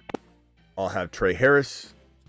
I'll have Jalen Royals, and I'll feel okay about that. If I have any sort of injury there, I'm screwed. But that could be said about anything. You know, there's some bye week situation somewhere on every team where it's like, if that went awry, you'd be in trouble there. You know, like you could look at that. Even if you had 3 tight ends and 2 of them shared the same bye week, you could easily say, well, if the other guy got hurt at the wrong time, you're screwed. Like, anything can happen. You know, same thing here. Like, look at Penix Jr. I have 2 bye week 10 quarterbacks. And some people roll with only 2 quarterbacks. So if you just have the wrong injury at the wrong time, you're always going to have that gamble. So Joe Burrow, Mahomes, Penix Jr. This is Eliminator 1 QB. That's a phenomenal QB squad. I'm going to dominate scoring at the quarterback position. And the projection for me, they have me kind of like middle of the pack on the projections, which I don't care about. But Genty, Bucky, Tootin, Bigsby, Brashard Smith. Whoops. Harris, Marvin Harrison Jr., Rashee Rice, Travis Hunter, Tre Harris, Thornton, Royals, Tesla, Kelsey, Andrews. Tried to get Likely, but got sniped. I got Arroyo. That's awesome. I like it. And this one here from Coble. Coble says, don't you love it when people draft 8 straight wide receivers? I do. I do and I don't. It can create an avalanche of bad. You know, it's kind of like when you're at the poker table and someone hits when they're not supposed to, or on the blackjack table, and they hit when they're not supposed to, and then everybody on the table, you know, gets hit by that decision. It's kind of the same way, though.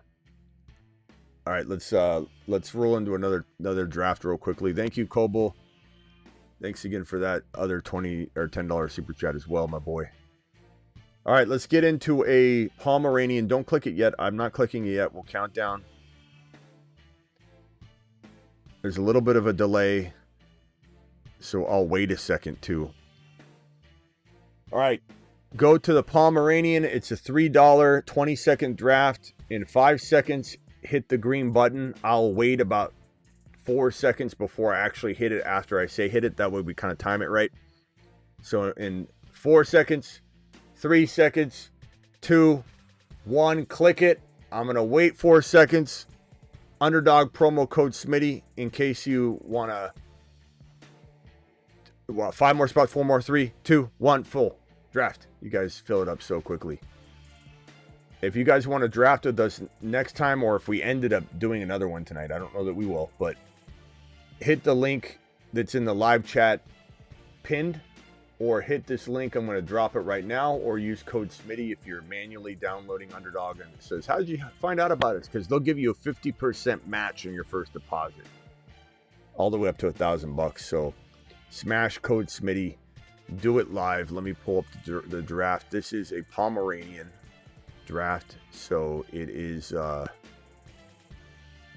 one of those drafts that is very, mirrors the Best Ball Mania and everything. It's just a different contest with a smaller prize because the entry is smaller. You're still fielding the same number of players, etc., etc. Let me see, where is that draft at? There it is. Put it up on the screen there. What pick did I get? I haven't even looked yet. 12. So whoever said it, was it Coble who said they loved the 12 pick? Is it Coble? We got the 12. So this will probably be well, in this group, I don't know who I'm going to get there. Jeez. Genty will go by pick 5 in this draft. Rock out. What do you hear? What do you say? You're live.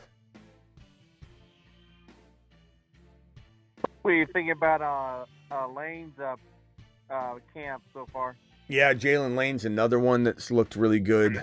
I cut off all the players there because I couldn't talk about everybody, but Jalen Lane looks really superior. He should be picked up in all leagues if he's available. Like Jalen Lane a lot. There goes Genty. Who's going to be available for me? We'll see. This might be one of those drafts where I just draft players I don't normally draft. I'll end up with Puka or something because I'll have to. Pulled it off last draft at 11. Genty, Achane, Hall, Evans, Harvey, Burrow, Mahomes playing catch up at wide receiver. Yeah, that is that is putting a lot on Mike Evans, but I do like the team. I tend to draft a little more. Okay, so BTJ and Achane, or London or Malik Neighbors. What are we doing here? Back to backs. BTJ and Achane is pretty nice. Let's try it.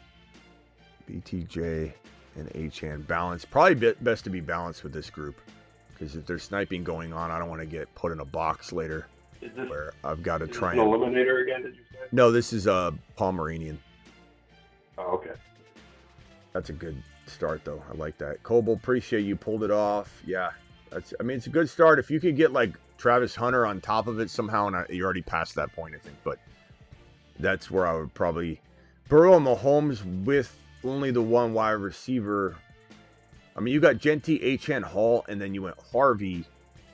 That's your fourth running back that you're not able to use, although the rotation's really nice, but then it makes it tough in a 3 wide receiver. I like it. You can pull it off, but I'd maybe would have went like Debo instead of Harvey or something, just to give yourself that second wide receiver, personally. But it's a really good team. I'd love to see what you end up with at the end of it. It'd be fitting if Jalen Lane and Frosty Merritt ended up being good players, with Adam Peters, 4th and 7th rounders. Always identified those guys. Mm-hmm. Yeah, I've been taking Lil Bill everywhere. Yeah, Little Bill's going to be nice. Yeah, BTJ Neighbors was tough, but BTJ over Neighbors, heck no. Jonathan, there's a lot of reasons why that makes sense. BTJ outscored Neighbors last year, my boy. I mean, how could you even have a hell no on that when one outplayed the other? One plays in an amazing offense with an amazing scheme that finished 4th overall, and the other has a toe injury that has a management plan and will require surgery on a bad team that might shut him down in week 14, and you're going to do what then? Blame it on bad luck when it's kind of, there is some writing on the wall for that? I don't know, my boy. I don't know. I'm not saying that it's going to happen, but to act like that's not a consideration. I'm not saying it isn't a consideration to take Neighbors. It sure is at 12. Absolutely. But to act like it's hell no, I think you might want to check yourself on that, bro. Yeah, the guy who went bonkers at wide receiver screwed it. Sorry, Coble. It happens, bro. Doesn't mean that the strategy was bad. It just means it didn't fall the right way. He's 22. He'll be fine. Oh, okay. His toe doesn't need surgery then. I guess he's lying to us. At 22, they won't shut him. You don't shut someone down at 22 years old. That totally makes a big difference. Now they won't shut him down. They'll run him ragged with a 5-win season approaching week 14, 15. And they're just going to be like, just keep him going. Let's test that toe. Let's do some brute force testing on the toe. Let's see how far we can take it. Like it's Top Gun, the sequel. Let's try and go the extra G. It's like Madden. You toggle the injuries off until 25. No one can get hurt until they're like 25 and 26. He's 22. He'll be okay. I have him in 3 leagues. That's what, you didn't even have like a comma in that. Let's see here. Oh, man. Do I go McLaurin and JD5 or Rasheed Rice?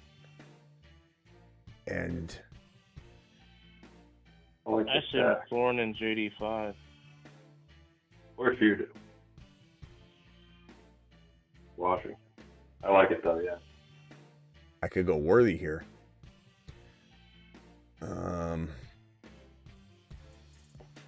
Yeah, can't stop drafting Rice. I'm going to do, I know. I'm going to do some different things here. I'm not going to follow my normal blueprint because you guys are going to snipe all my players anyway. So I'm just going to take what I believe to be the best player available at every pick to the core. And so to get BTJ, Achane, Rice, and Jaden Daniels, in my mind, I have a player that could finish top 5 at the position. In Rice's case, per start, but he still might not get suspended. This is a higher upside player in Rice anyway. Like Rice could score the same amount of points as McLaurin on the year, even with a 2-game suspension. even with a 3-game suspension. Rice could outscore McLaurin still. Doesn't mean I don't like McLaurin.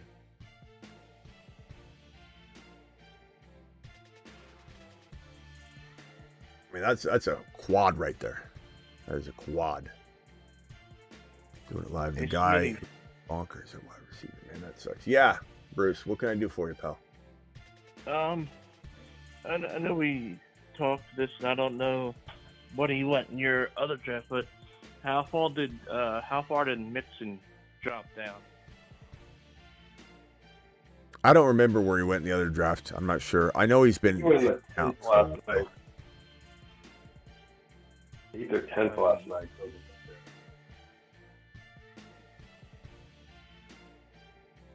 Can Rice go to team meetings while being suspended?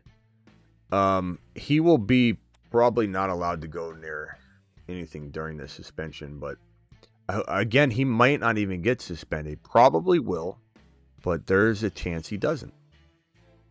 I would say it's a 5% chance, maybe more than that, 5 to 10% chance that he doesn't. The only thing that makes me think they won't go to the letter of the law, which does not require a suspension, is because he had 2 third-degree misdemeanors that he settled on there, pleading to. So that is, let's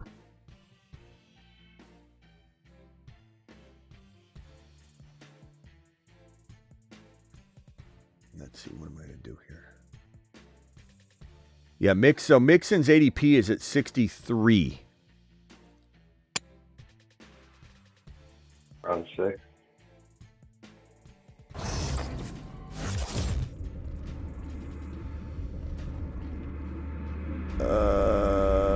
You know what? Bully QB this, and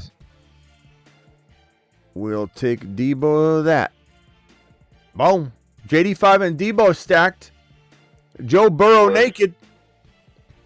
JD5, Debo stacked, Joe Burrow naked, Rasheed Rice, and Achane.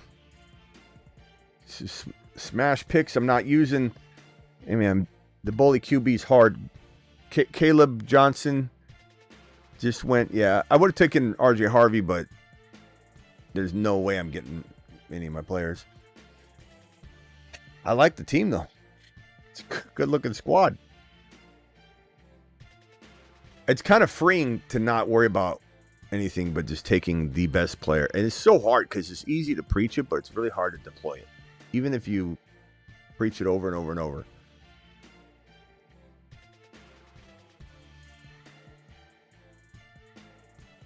Mixon going above Caleb Johnson still is a travesty. Where did Mixon go? No, he's still there in our league. Or in our draft. He hasn't been drafted yet. He's going to sit at the top for a while. Somebody's going to take him because they're an ambulance chasing drafter,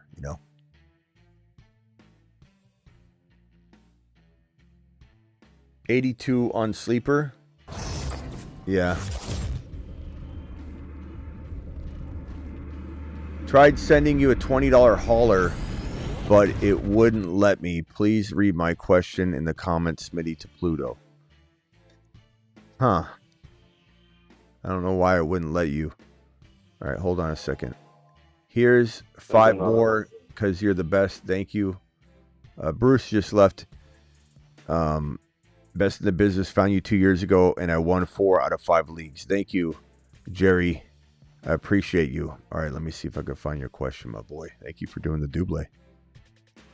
Jerry with a G. I think you might have to rewrite the question. Yeah, it's just written like Gump wrote it. He has Burrow, Hall, Chase Brown, Caleb, Zay, Rice, Ricky, Addison. He has and this one right here. Look at him breaking the system. Won't let him send a $20 hauler. Fine, he'll send $5 4 times. Appreciate you. Would you keep my team as is, or would you make a trade? Okay, so I think that's what.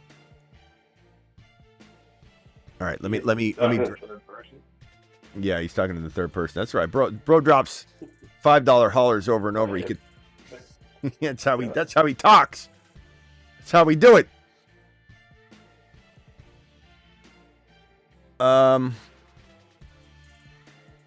Jordan Mason.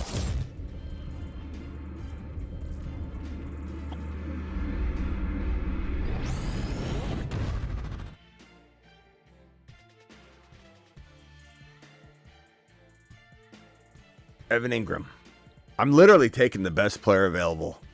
That's all I'm doing. I'm not doing a single thing differently. I'm not worrying about stacking, except for the Debo one that was a little influential because I knew I couldn't erase it from my mind that I had JD5. So I did stack it, which is nice. But I'm literally taking the best player available. I've got Mason and Achane are interesting too, because Mason could earn that and be a good 2 and surprise everybody. So I don't mind that. Burrow, JD5, Debo, Evan Ingram, Rashee Rice, Devon Achane, BT. Burrow, Hall, Chase Brown, Caleb, Johnson, Ray. Sorry, that's another one. That's another super chat. Look at that. He's figured out a way to drop $20 hauler. Yeah, on that note, you get a $20 hauler celebration, my boy. It all adds up, my man. Alert. Super chat alert.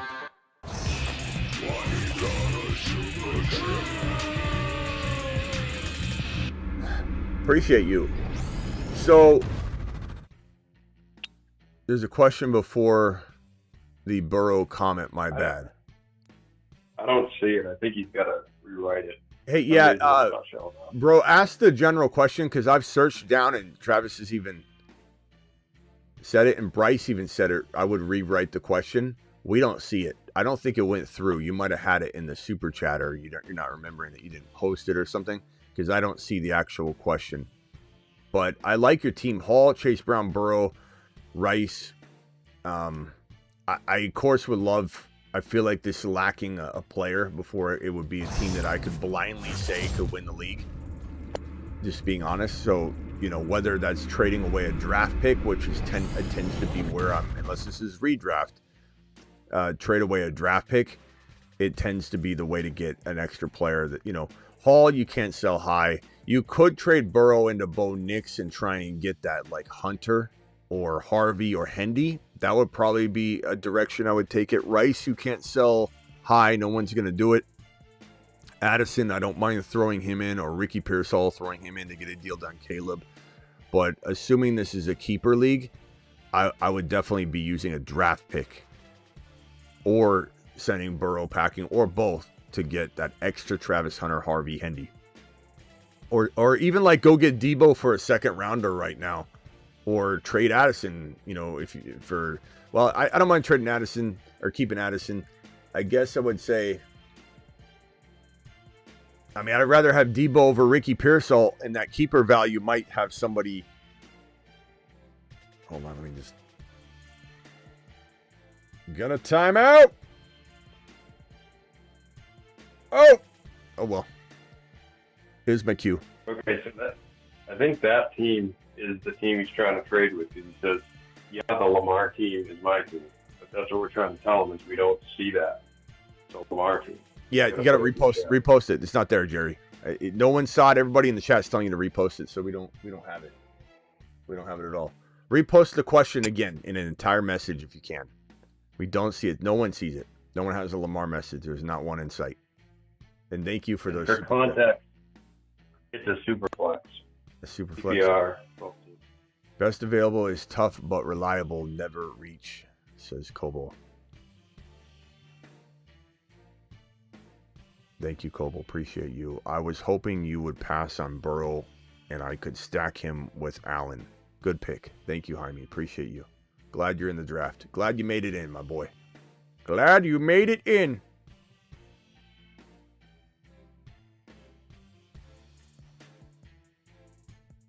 I don't. Okay, there we go. Why is... Oh, okay. There it is. Now it's in the chat. I'm waiting for it. Here we go. All right, let me scroll down a bit. Actually, let me review my team, and then I'll answer this question. So on the left-hand side of the screen in the 12th spot, you'll see my squad. I'm going to move this down. I've got BTJ, Devon Achane, Rashee Rice, Jaden Daniels, Joe Burrow. It's one QB, but I bully QB'd that thing. Debo, Jordan Mason, Evan Ingram, Tyler Warren, Bashal Tootin. Looking good. Looking pretty good. Liking where we're headed. Where is that question now? Here it is. I have Lamar Baker. Okay, you have Lamar Baker. Now it's making sense because you said he has. And we're like, none of us saw what you were referencing. Let me pull. This has gotten confusing, Jerry. I gotta say, we're trying, Jerry. We're doing the best we can, Jerry.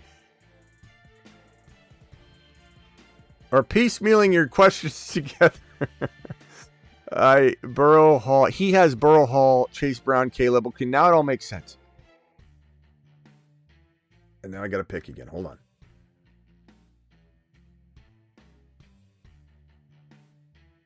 Jaden Blue and Tank Bigsby. Okay, I feel really good about my running backs now. I've got Bigsby and Tootin.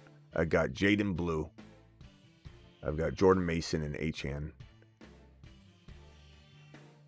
I like it. Not my favorite team, but I like it. I can dig it.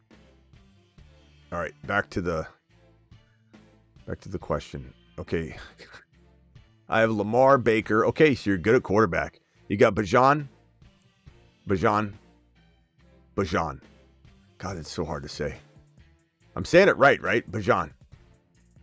John, yeah. The way I remember it is you're saying, Bajan.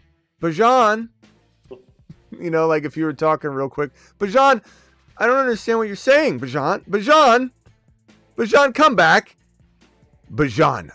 How did he wait? Like Travis said, why did he wait 3 years to correct everybody? Brutal. I mean, it is so hard to call him Bajan now.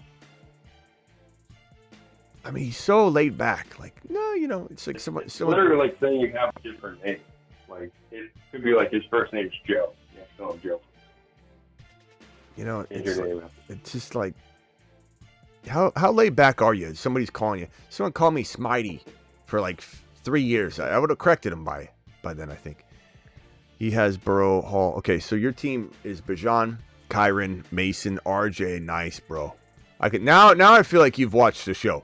Jamar Chase, JJ, Thornton, Kyle Williams, I assume, Andrews, Warren. Love this team. You definitely got a squad. Baker and Lamar is phenomenal. Superflex. So what's his question? He said, I traded for JJ 2 months ago. The previous owner wants him back, which is the other team he listed when he had. Okay, so you didn't include JJ in his team, though. So this is why it's confusing, bro. You're putting in piecemeal, leaving stuff out. This team doesn't have...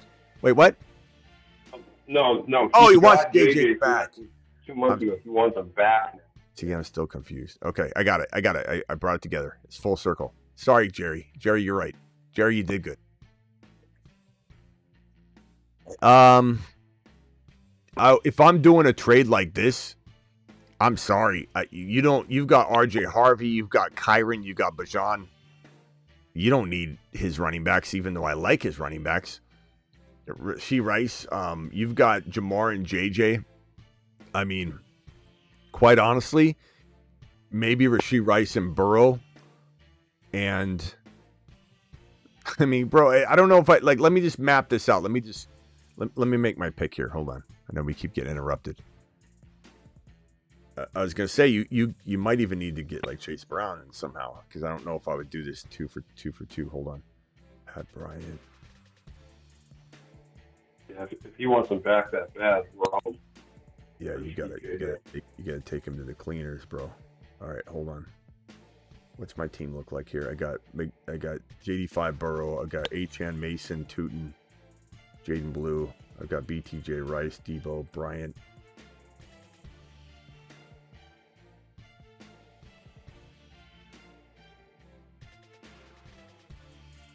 Oh, I'm gonna time out. I just had to take Zach Ertz, who I've got JD5, so it works. All right, I'm done at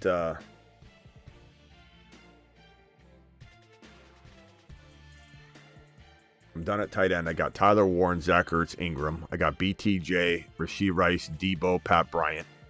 I've got Achan, Mason, Tootin, Blue, Bigsby, and I've got JD5 and Burrow. That's pretty damn good. Okay, so here's what I was saying. Let me go to the marker board real quickly. Let me copy these 3 messages over and just kind of tell you, like, you don't need him. You don't need this guy. This guy needs you because he wants JJ back, and he's crying and weeping in his sleep because he traded him away, and he'll do anything. He'll burn it to the ground to get this back. So the only thing I could see here is if you traded him JJ and Baker, who, we got to be careful not to disrespect Baker in this format. Baker, but of course I like Burrow more. So if you go get Burrow, you're upgrading significantly. Let me merge this call. Hold on one second. Caller, just mute yourself real quickly. I'll be right with you if you don't mind. And then you go get a player like from his team, Rice. So you get Rice. Now, significant upgrade to Burrow. Even more significant upgrade to JJ from Rice, though. But we're kind of like, this is a trade that I'm feeling is like heading toward the direction I want it, but I still want more because there's a chance you're giving up more points here because JJ is so good and it's dynasty. Rice I like a lot, but there's still some risk involved, with valuing Rice as high as we're valuing him. So then if you go back and you say, give me Chase Brown as well, or Hall, yep. I imagine Hall's cheaper. Brown will require you to kick something back in, so maybe you're throwing in a Devontae Smith or a Mason. I wouldn't throw Harvey in, a Scadaboo maybe. I don't know. Like, if you're doing this, Baker, Mason. I don't know about that. You what? Those 3 for those. I would say I want those 3 for those 2 to start. Yeah. And you're taking them to the cleaners on this one, in my opinion. But if he doesn't do this, then throw in like Jawan Jennings, and then ask for Brees or ask for Chase Brown. Then if he won't do that, then ask for Hall, and I don't mind giving him that 3rd player so he's feeling a little good about it. That I do those, but at the same time, it's like you don't kind of need to do this, but I would do this for Burrow in a super flex. It would make some sense, and I could even make this if it needed to be done and take Hall. He got JJ. So he traded. So in the JJ trade before, he traded McCarthy, Devonta Smith, and Pearsall for JJ in the 3rd. Jeez. Yeah, that's what I do. Twice. That's what I do, my boy. And I do it live. I think that guy just likes getting ripped off. I don't know what I'm going to do. I'm going to time out, so I'm kind of... What round are we in? 16, so there's only 2 more. I'm going to go a little early Jalen Royals just so I can make sure I got that Rice Royals situation cuffed up. So my wide receivers are 8, 10, 12, 12, 8, 10. So 2 10s, 2 8s, 2 12s, and I'm fine. 8, let's see, 8. So on bye week 8, I got a 10, a 12, and a 12. On bye week 10, I got an 8, a 12, and a 12. Yeah, I'm fine. My tight ends are good to go. I got 2 players that share the same bye week.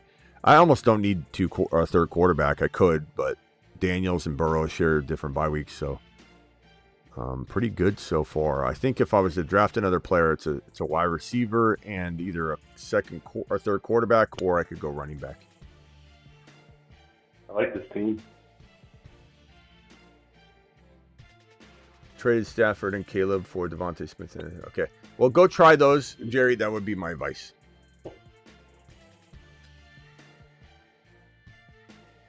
Thank you, Jerry, for the $20 holler, my boy. Doing it live. Jerry figured it out. He cracked the system. Coming back to get ripped off. Yeah, coming back to get ripped. Yeah. Go get him again, Jerry. Be a good friend. Jerry does this with everything. He takes a roundabout way. He is. He is. His way, maneuvers his way to the finish. Can't even super chat $20 the right way. He has to go piecemeal it. Now he's going to go piecemeal his team threw his buddy 3 different lambastings. Tell Jerry. They call him 4-time Jerry. Not 2-time, 4-time. Yoshi Voss would have been the receiver I was going to quietly take to cuff to my Joey B. You little sniper, you. Man, there's like nobody left. You guys are crazy. All right, who's on the phone line? I'm sorry, I've been keeping people on hold there. We've got 803 caller. You're live. Thank you for waiting. I'm sorry. Yo, what's going on, Smitty? What's up, my man? You're live. Yo, so this is, I don't know if you remember me from last night. This is the Shell. This is Jake from Atlanta as well. I remember you, Shell. You came coming in strong with the sir. super chats last night. What can I do for you, bro? Oh yeah, trust me. I'll be showing love all throughout the season. No doubt. I'm checking in a little late tonight because I was out a little bit, but I'm here checking in a little live. You're the Shell. You got things to do, bro. Don't. Yeah, no doubt. Who am I? Who am I to hold the Shell back from doing Shell things? What can I help you with? I just had to ask you. So check this out. I don't know.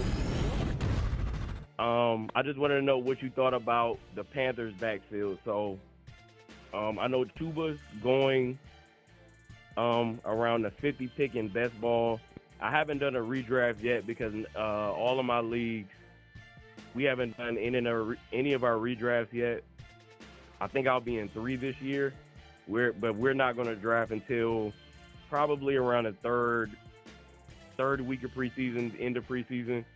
But I saw a report saying that Rico Dowdle is a good pass protector, and they like Rico Dowdle as their pass catcher this year in terms of what he can do in the passing game as a running back. So, and I know you don't speak on Chuba a lot. So, are you fading Panthers running backs, or are you taking them at ADP, or how do you feel about Chuba Hubbard and Rico Dowdle this year? So I think that you got to be careful, bro. There are tons of reports out there where context matters and the order of questioning matters, how the question was asked and how people are reporting on it. This could have very well been, and I don't know, but it sounds to me like a question that somebody said, what do you like? What are you seeing? How's this and that? And he's saying, whoever's answering it, head coach, whatever, we like his pass protection. Did you hear him say we like it better than Chuba Hubbard's, or are they just merely saying, hey, let's talk about Rico Dowdle and his progress? We love Rico Dowdle as our pass protector. He's doing a good job in pass protection. But are we hearing that he's going to be I don't buy it. I mean, number one, look, Chuba Hubbard caught 43 balls last year, a touchdown. The only thing that Chuba does wrong is his fumbles. He had 3 lost fumbles, and he had 4 total fumbles. Look at the year, or his career, 8-5. Like, he's got to hold on to the ball. But I don't think there's a world that any of us live in that Dowdle is slated to replace Chuba Hubbard off of Chuba Hubbard's magnificent 10 rushing touchdown, 1 receiving touchdown, 43 catch, 171 yards receiving, and 1195, 4.8 yard a pop season. And I would not worry about Dowdle at all. Now, I will say this, where Chuba's going, and let's go to the board, I find myself pretty, indifferent on his ADP just because there's other players around his ADP that I like more, not because I don't like him. This is kind of the story about Ted McMillan. I like Ted McMillan. I don't love Ted McMillan's ADP traditionally. Jacobs, a big Jacobs supporter. Last year we had people won leagues off of the Jacobs call from this show. Oh yeah, I'm one of the people that won a league off of Jacobs last year. Yeah. So, but that doesn't mean I love his newfound ADP that sometimes floats at the bottom of round 2. I don't like it. Now, Chuba Hubbard. If we look at Chuba Hubbard's, where did he get taken here in this draft? Now, our community might be a little lower on him because they don't see me drafting him a lot, and that's just the way that these drafts go. Unfortunately, that we don't always see proper ADP in our drafts. But Chuba right here, 59 overall. I kind of feel like he goes a little higher than that. I think he goes in round 4. Does round 4 sound right? Let me pull up the ADP rankings real quickly. Hold on. Let's see. Chuba. Rankings, running backs. So it looks like he's going right around running back. He's at 52 and running back 16. So 52, yes, above where he went here. So you're talking about the top of round 5, sometimes probably that 4 or 5 turn, right? So Tre Henderson, as you see, and he's reached on here in our community. RJ Harvey, and he's reached on in our community. Those guys go after him 10 times out of 10. Chuba Hubbard goes ahead of Travis Hunter, I would say 10 times out of 10. So if I go over to Travis Hunter's ADP on this platform and I look at that, he's coming in around 55. So yeah, I mean, that's why I don't draft a lot of Chuba. It's not that I don't like him. It's just players I like just a tad bit more. Even the quarterbacks, Joe Burrow, Jaden Daniels, Rashee Rice, obviously, if he was to fall for some crazy reason. George Pickens and Jay Moore are really, really, really close in value, in my opinion. You got a lot of good players right here in this 4-5 area. But I'm not worried about that report. And let me see. Travis sent me this saying that the full quote was, "It's just about consistency. It's about when Chuba Hubbard needs to come out, then we just continue with the same path. We call the same plays. I think Rico is really special out in the backfield as well as a receiver and an amazing pass protector. So he really brings a lot of what we can do. I'm really glad we got Rico in here. It allows us some consistency we're looking for." So that what I just read that's the exact report that I'm referring to. Yeah, but see, if that's the report that made you think that report clearly states what I said to be cautious about. If you heard something, is he didn't say anything of the sort of what you said. Like he's saying that what your fear is. He's saying that so when Chuba's got to come out, Dowdle can do things so it's seamless. That's what he just said.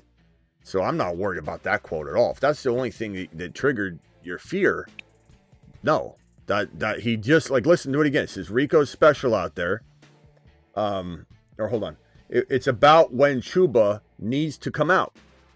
So when he needs to come out and take a break, he says that we just continue on the same path. Seamless. That has nothing to do with that they're... Okay. Yeah, maybe somebody, if somebody else wrote something after that, that said, like, be careful of this. I could see it influencing somebody, but bro, that doesn't worry me. Yeah, after that in the article, they said, Chuba only had 4 yards per catch and wasn't great after the catch, so, keep an eye on this or that. The coach didn't say anything of the sort. Maybe somebody else wrote it and said, this is my prediction, but that prediction's, right, I think, on faulty.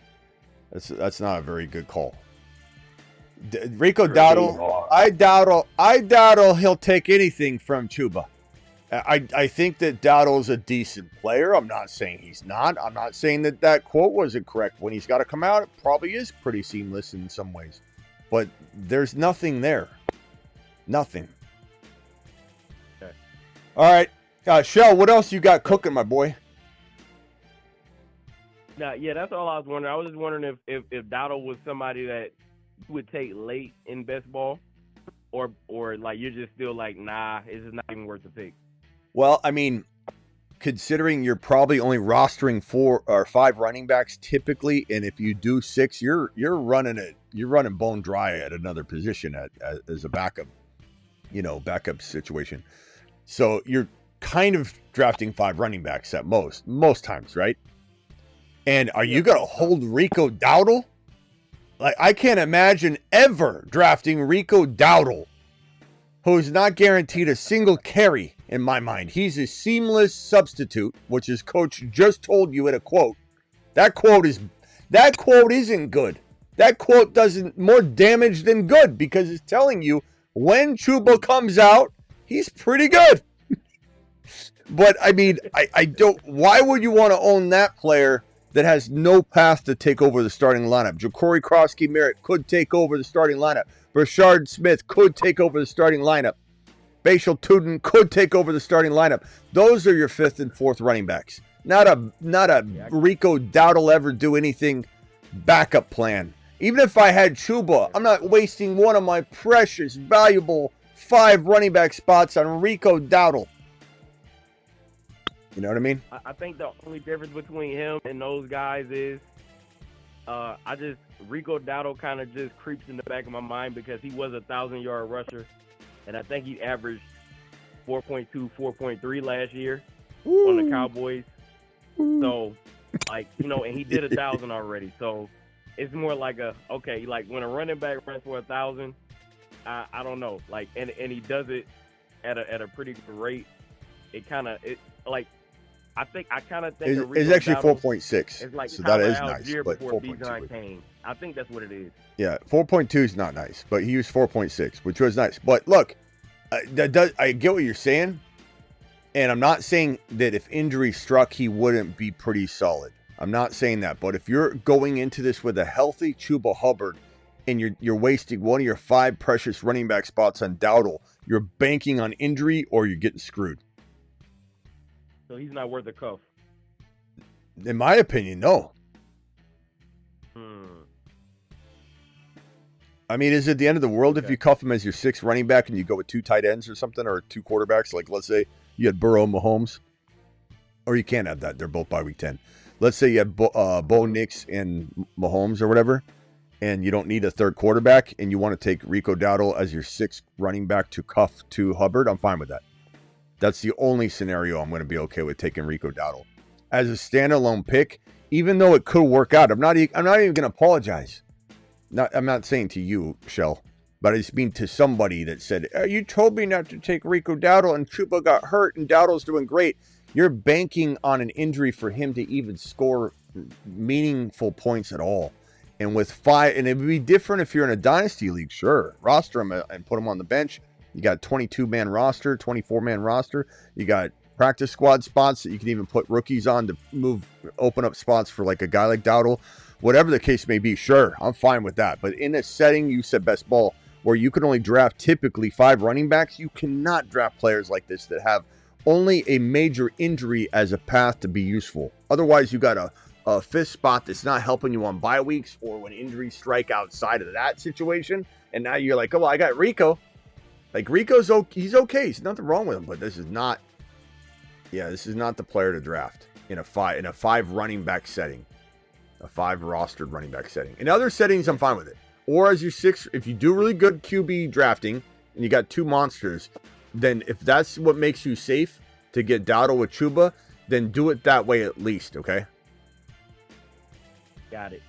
All right. Yeah, and that's awesome because honestly, like everything that you're saying right now, I pulled off a monster trade last year because pretty much everything you're saying about Dowdle when he was on the Cowboys as a starter, I was able to sell him and package him up well for a trade that really won me my league in one of my leagues last year. What was the trade? And I'm always disappointed when someone tells me that I don't like the trade. I'm like, damn it, man.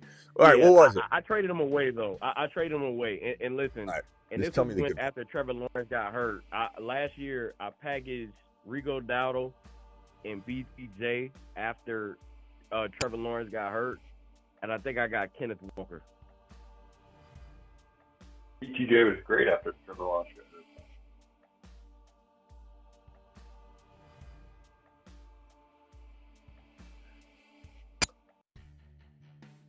But yeah, but that was last year, and that's all good. But I do want to. I didn't tell you to do that. I didn't tell you to do. I didn't tell you to trade BTJ away. Why am I? No, you didn't. That was just. I just know Rico Dowdle went pretty valuable late last year, and I was able to. Kind of tying me to that, and I did not approve that at all. BTJ. He's number 4 wide receiver. Yeah, he went crazy at the end of last year. I know. I hated I traded him, but I still won. But it was What? because of the roster that I constructed before. How'd that win you the league, though? That's what everyone's asking in the chat. Like that trade could have lost you the league, man. Look, me telling you to trade Rico away was smart, but that trade I didn't approve that one at all. BTJ, he won people leagues. No. Like Walker wasn't winning leagues. How'd that trade win you a league? I think I just drafted such a good team. Well, I mean, then the trade did even when I made the mistake, I ended up still there you go covering up. The show helped you draft such a good team. You punted that trade and you still won. That's the story we're telling. Yeah, you. I did. That's all it is. That's all it is. That's all it is. I got two. I don't know how many more callers you got on the line, but I have. It's all good. This is my first year in a dynasty. Okay. And in this dynasty, return yards factor in to players. All right. So how do you feel about Marvin Mims in dynasty when return yards matter? You know what? You're gonna have to. So go to your league scoring. Can you do that on the phone or no? And go to projection. Yeah, I'm on it right now. Actually, go to league scoring from last year because Mims had a pretty decent year. Go to last year's scoring, 2024 wide receiver scoring from 2024, and tell me where Mims finished. What rank was he? I was expecting him to say, Smitty, I turned Dowdle and Walker into BTJ, and I was like, that's what I'm talking about. That's what you get when you watch the show. Yeah. I drafted BTJ late last year. I know, but that trade, you pumped it up like, hey, Smitty, because of you. And whenever someone does that, and I'm like, well, what's the trade? And it's like, that's not what I said to do. I didn't advise that at all. No, it's not. But all right, go ahead. No, it's not that. All right, hit me with it. This year, like I kind of tried it. So, all right, so I wanted because I joined a dynasty and I took over somebody else's team. Yes, sir. And we already did our rookie draft, and I took a couple players in the draft already. I kind of wanted to trade for Marvin Mims, but I just didn't know if he was worth it in a league where return yards matter. All right, so what? Let's go. So, I almost did Marvin Mims for Devontae Adams and a early second round pick. Okay, but you got to tell me the stats. You're looking it up. All right, yep. Give me 1 second. I got to look up the scoring in this league. So one thing I'll just say real quick is that make sure Mims is definitely going to be returning because out of the last 4 weeks, he had 3 punt returns and 1 kick return. What makes me think he might is because they've added so many receivers, so he goes back to that. But let's ask Kruger. I don't know, Kruger. Yeah. Kruger, what's your expectation for Marvin Mims punt returning or returning this year at all in Denver? I think Marvin Mims has a pretty good shot of being a solid returner for the Broncos this year. He showed some flashes of his potential last season, and with a bit more experience under his belt, he could definitely step up and be a reliable asset. Is there any news about him returning kicks this year though? Or is Denver replacing him? Has there been any news on that at all during training camp?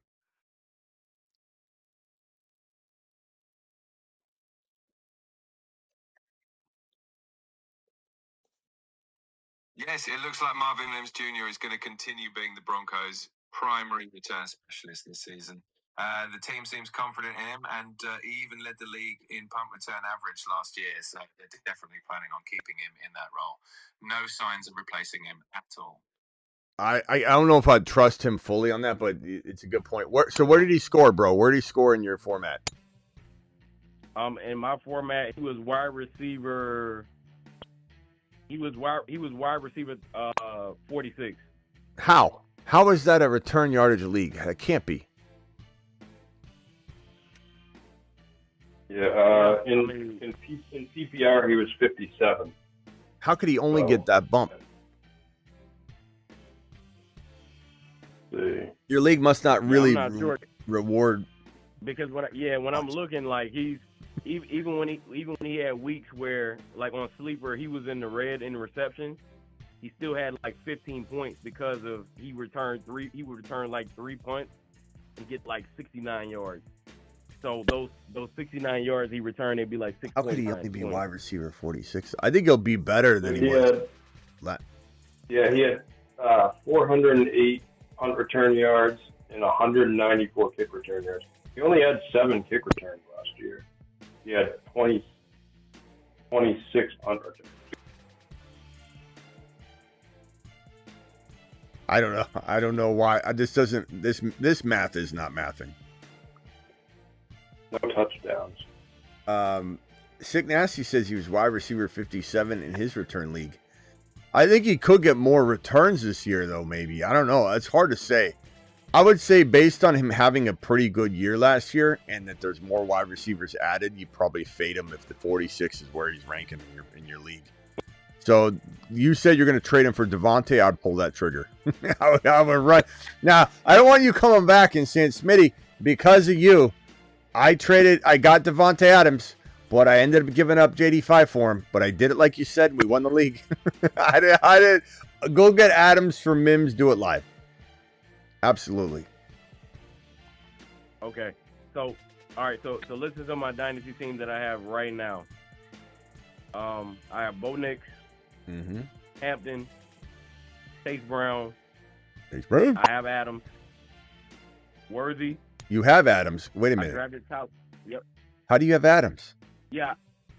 No, I already had Adams, but because he's old and I'm not sure how long he's gonna hold up, I thought about possibly getting rid of him for Mims in a Okay, so you're not gonna do it. Okay. It was a trade that was sent to me, and I was interested in it because of the return yards, and I'm like, I don't know. I mean, I don't know. The chat differs on that. I'm just gonna say that given he was a pretty good returner last year, and given that he probably got more receiving work than he'll probably get this year, even if he got more return work because he could focus more on whatever. 46 overall is not a good ranking, so go get Adams and do it live. Or I'm sorry, keep Adams. You what? All right. You think Mims will get less receiving work this year? I mean, he might not. He only had 39 receptions. They could lean on. I like Mims a lot. I've been drafting him quite a bit actually, but I'm not saying I like Adams over. I got him a lot in best ball. Of course. But here's the thing, bro, is you got Pat Bryant now on the team, Evan Ingram now on the team, RJ Harvey absorbing targets, and you have Cortland Sutton still. There's a lot going on there in Denver, so I don't anticipate him having the anomaly short yardage. He's catching a lot of short passes all year long. I want to say a majority of everything was an unorthodox collection of stats that you normally don't see out of a wide receiver. Like, there was a lot of crazy manufactured stuff that he got that I don't know is guaranteed this year, especially with all those hands in the pot. So yeah, I think that he's a good gamble, like in a best ball draft, I think, because he could have some spike weeks. But yeah. I think in non-best ball, I won't draft him. In best ball, I actually love him late in a draft if you have Knicks. But in a dynasty league or a non-best ball league, I don't think you want him at all because you'll start him on the wrong weeks. Yeah, that makes sense. Because he's a real-life good Broncos player as a gadget, but you don't want to rely on him in fantasy, right? Yeah, don't trade Adams, bro. I don't care if the wheels fall off after this year. He could give you a top 12 wide receiver season, and you can send him packing. And that's why I didn't pull the trigger on that. Yeah. All right, Shell. Appreciate you, bro. Yep, no doubt. Hey, you got another one real quick? Last one? Yeah. I was gonna go down my current dynasty list and try to figure out if there's a move I can make. All right, real quickly, read off your team, and I'll just tell you what I would do. Real quickly. All right, Bo Nix. I drafted Hampton. I got Chase Brown. I got Adams. I got Worthy. I drafted Tyler Warren. I got Breece Hall. I got Kamara. And I got DJ Moore. Those are my starters. DJ Moore, Kamara, future picks. Go get a player, bro. Go get a Hunter. Go get a Rice. Go get someone underrated. Go get a JSN. Go get a potential Garrett Wilson. Go do it live. MHJ. I'm doing all that. Package that together. Kamara, DJ Moore. Preferably not giving up the farm pick wise, but you do what you got to do. That's what I'm doing. Smash. Awesome. Yep. All right. Sounds good to me. I'm gonna take those two. All right. See what I can do with them. Appreciate it. All right. Come back to us later. Oh man. I knew it was good. I knew if I asked him, it was not going to be the answer that I wanted to hear.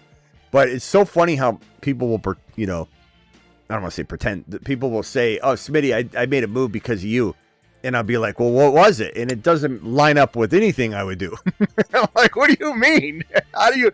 And that one especially didn't help win leagues. Walker was injured. He's like, "The help me win the league." When he brought up the Trevor Lawrence thing, I thought he was saying he got BTJ. Yeah. Because I love BTJ. Like, it's fine. Yeah. Do it live. That was funny. Okay. Rock out. You're live.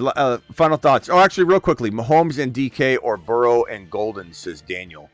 Sorry, Daniel, for the wait. Mahomes and DK. Daniel, still here? Mahomes and DK or Burrow and Golden. Give me Mahomes and DK. I still believe Mahomes can be as good, if not better, than Burrow in Dynasty. I'm not afraid of that. So give me DK. DK looks pretty good with Aaron Rodgers right now. He could have a really good year. It could be like a 10 TD, 1090 yardage. It might not be 1,400 yards, but if it's like 1090, 1,100, and like 9, 10, 11 touchdowns, we're going to be looking back as DK being kind of the Mike Evans of this year. Thanks, Smitty. You're the best. They're rooming together, too. Roommates. Yeah. Thanks, Smitty. You're the best, homie. Watch your show every day. Thank you, Jerry. Appreciate you. Try to catch your live as much as possible. I'm a travel nurse when you make my shifts fly. Thank you, Jerry. Appreciate you so much. Jerry to the moon. Jerry, you still there? Thanks, Jerry. Yeah, he's here. Yep. Jerry is flipping the patient right now. Like, hold on. I got to talk to Smitty. Whoa!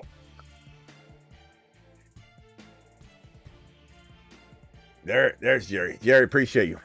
All right, rock out. Final thoughts, and then we're out of here. You check out my bad team at the 8th spot in the last draft. Yeah, let's go over there. 8 spot. 8 spot rock out at Genty, Bucky, Brees, okay? Mike Evans, Ridley, Pacheco, Mahomes,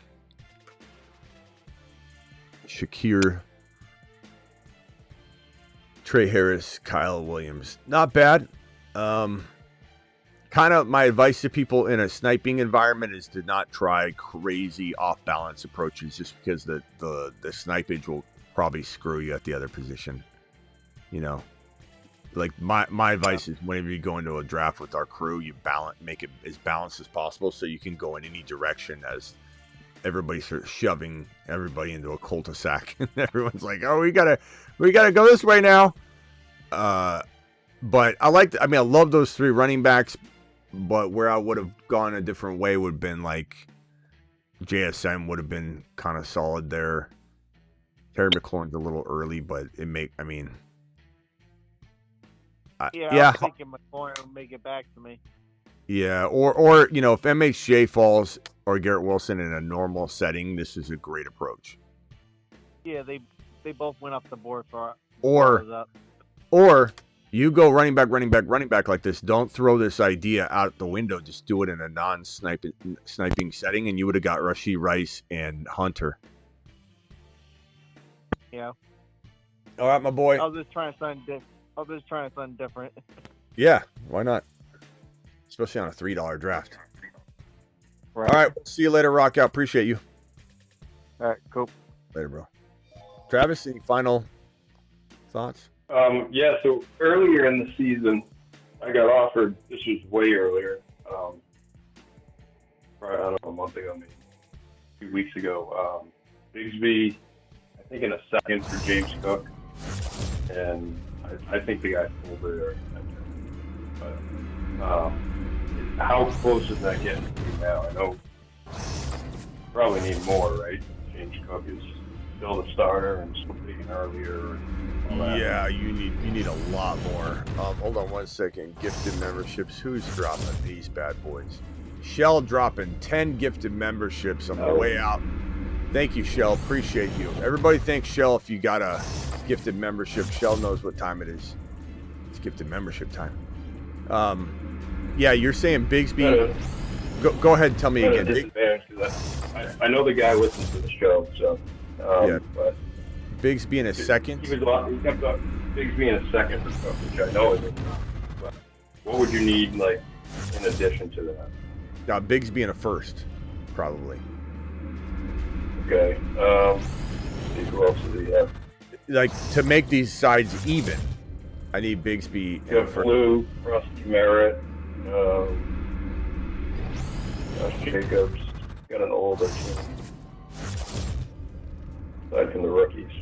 And I'm not saying I love this Cook side necessarily, and I'm not saying that the Bigsby side is guaranteed at all, but like this is a starting running back that I don't think scores the same amount of touchdowns, but he's coming off a monster season. And Bigsby is not cemented into anything, so you need this rounder to go down this risky rabbit hole, which is he doesn't have any first rounders until 2028. So okay, so what else does he have that he could add in? Because you can't just give someone Cook for a get Bigsby for Cook. I'll just read the team quick. Mahomes, Jacobs, JT, AJ Brown, Corn, Devontae Adams, Kelsey, Waddle, Brian Robinson, Bigsby, Mark Andrews, Harris, Blue, and Krusty Merritt. So there's a lot of older guys, which I'm not really trying to get older. I mean, like you said, Blue, even if you threw Blue in, these guys are not guaranteed anything. You still can't even do that, even though I love both players. Like, you can't even, Bigsby Blue in a second is still something that fair market value Cook commands way more. Who's your quarterback? Can you swap Mahomes? Do you have a better quarterback to him or equal? Or I need a quarterback. Actually, you know, it's that voicemail league you're in too. I didn't realize it. So what? I have Penix, Jordan Love, and Darnold. It's actually the league I made the trade with Ron Navy. Okay, so would you trade Mahomes or no? I mean, we love Penix Jr. on the channel, so you shouldn't be like appalled by getting Penix Jr. We love Penix Jr. too. So if you were to go Mahomes, and maybe you don't want to, maybe you want to ride this Penix Jr. train. I don't blame you if you did over Mahomes. I'm kind of thinking of going younger, so I mean, I would obviously potentially be interested in that. I'm not sure if he will because, like I said, he's got a full veteran team, so I'm guessing he's selling out for them now. That's why he wants Cook. Well, but he may see Penix Jr. as a top 5 QB. So I mean, the channel loves both these guys. So I don't think we're like saying, I'm not, if he's watching even, to say like, oh, screw him and downgrade. I mean, who knows what it looks like? Penix Jr. is going to have a baller year. But if I was to do something like this and try to force this to happen, it would need to be like Bigsby, Blue, and Mahomes for like Penix and Cook, and then like you throw that second in there still. Like it'd have to look. You want me to tell you what it would have to be? It'd have to be something. You've got to upgrade somewhere. You can't just take Bigsby a downgrade from Cook. No. Even Blue's a downgrade from Cook. Even though I like them, they're prospects. So like you have to get a significant bump somewhere. And even this, somebody would probably say you got taken on. But this is if you had to do something. One of these guys just looking. But one of these guys could at least make this trade happen for you, and you're like, in hindsight, it was a good trade for you if Blue or Bigsby smash. But you have to have this piece to take on this risk. So that in this deal, I don't even know that you could. I still think you would get a lot of negative opinions, but it'd have a shot. It'd have a real shot, at least. The other one doesn't like have. I'll see what he's thinking. I was just curious about, how big of a gap you thought it was. I knew I had to get more, obviously. But yes, sir. I think that's actually a good point though, because Joe, tells people don't just assume Bigsby has a job, because some people do that. They watch my show and do then a show on it. You highlight guys, and they go trade anything. They trade BTJ away. I like Walker a lot. Done. Smitty told me to do that. Boom. Just watched the Hunter video you made today. Well done. You couldn't have explained it any better. Appreciate the love as well. Best fantasy football show on earth. Thank you, Coble. Appreciate you for your additional super. And Coble, if you missed the beginning, I hammered home the Hunter stuff even more tonight on this show right here. Arroyo to the moon, Hendy to the moon, Blue to the moon, Milrow, Bigsby, Hunter. I covered all those, right? Yeah, I didn't want to leave the show. And then Lane. Lane looks really good right now in Washington. This is a very good wide receiver prospect that Adam Peters identified. So Lane is somebody that you need to check your waiver wire for in Dynasty. Definitely somebody that we come into this week, preemptive week 1 waiver wire show. And then also especially coming out of week number 1. Look at Lane's on there too. I haven't added anybody to this. The only person I moved, just like when I was showing something, was I moved Marks and Chubb both up a little bit when I was trying to identify that I had them on the list. We haven't touched this thing. I haven't added a person. This is our month and a half old preemptive week 1 waiver wire board. And Lane's still on here. Royals is on here. Tesla is on here. Nash, obviously fell off here. Keenan Allen still needs a job, but still really good. Austin.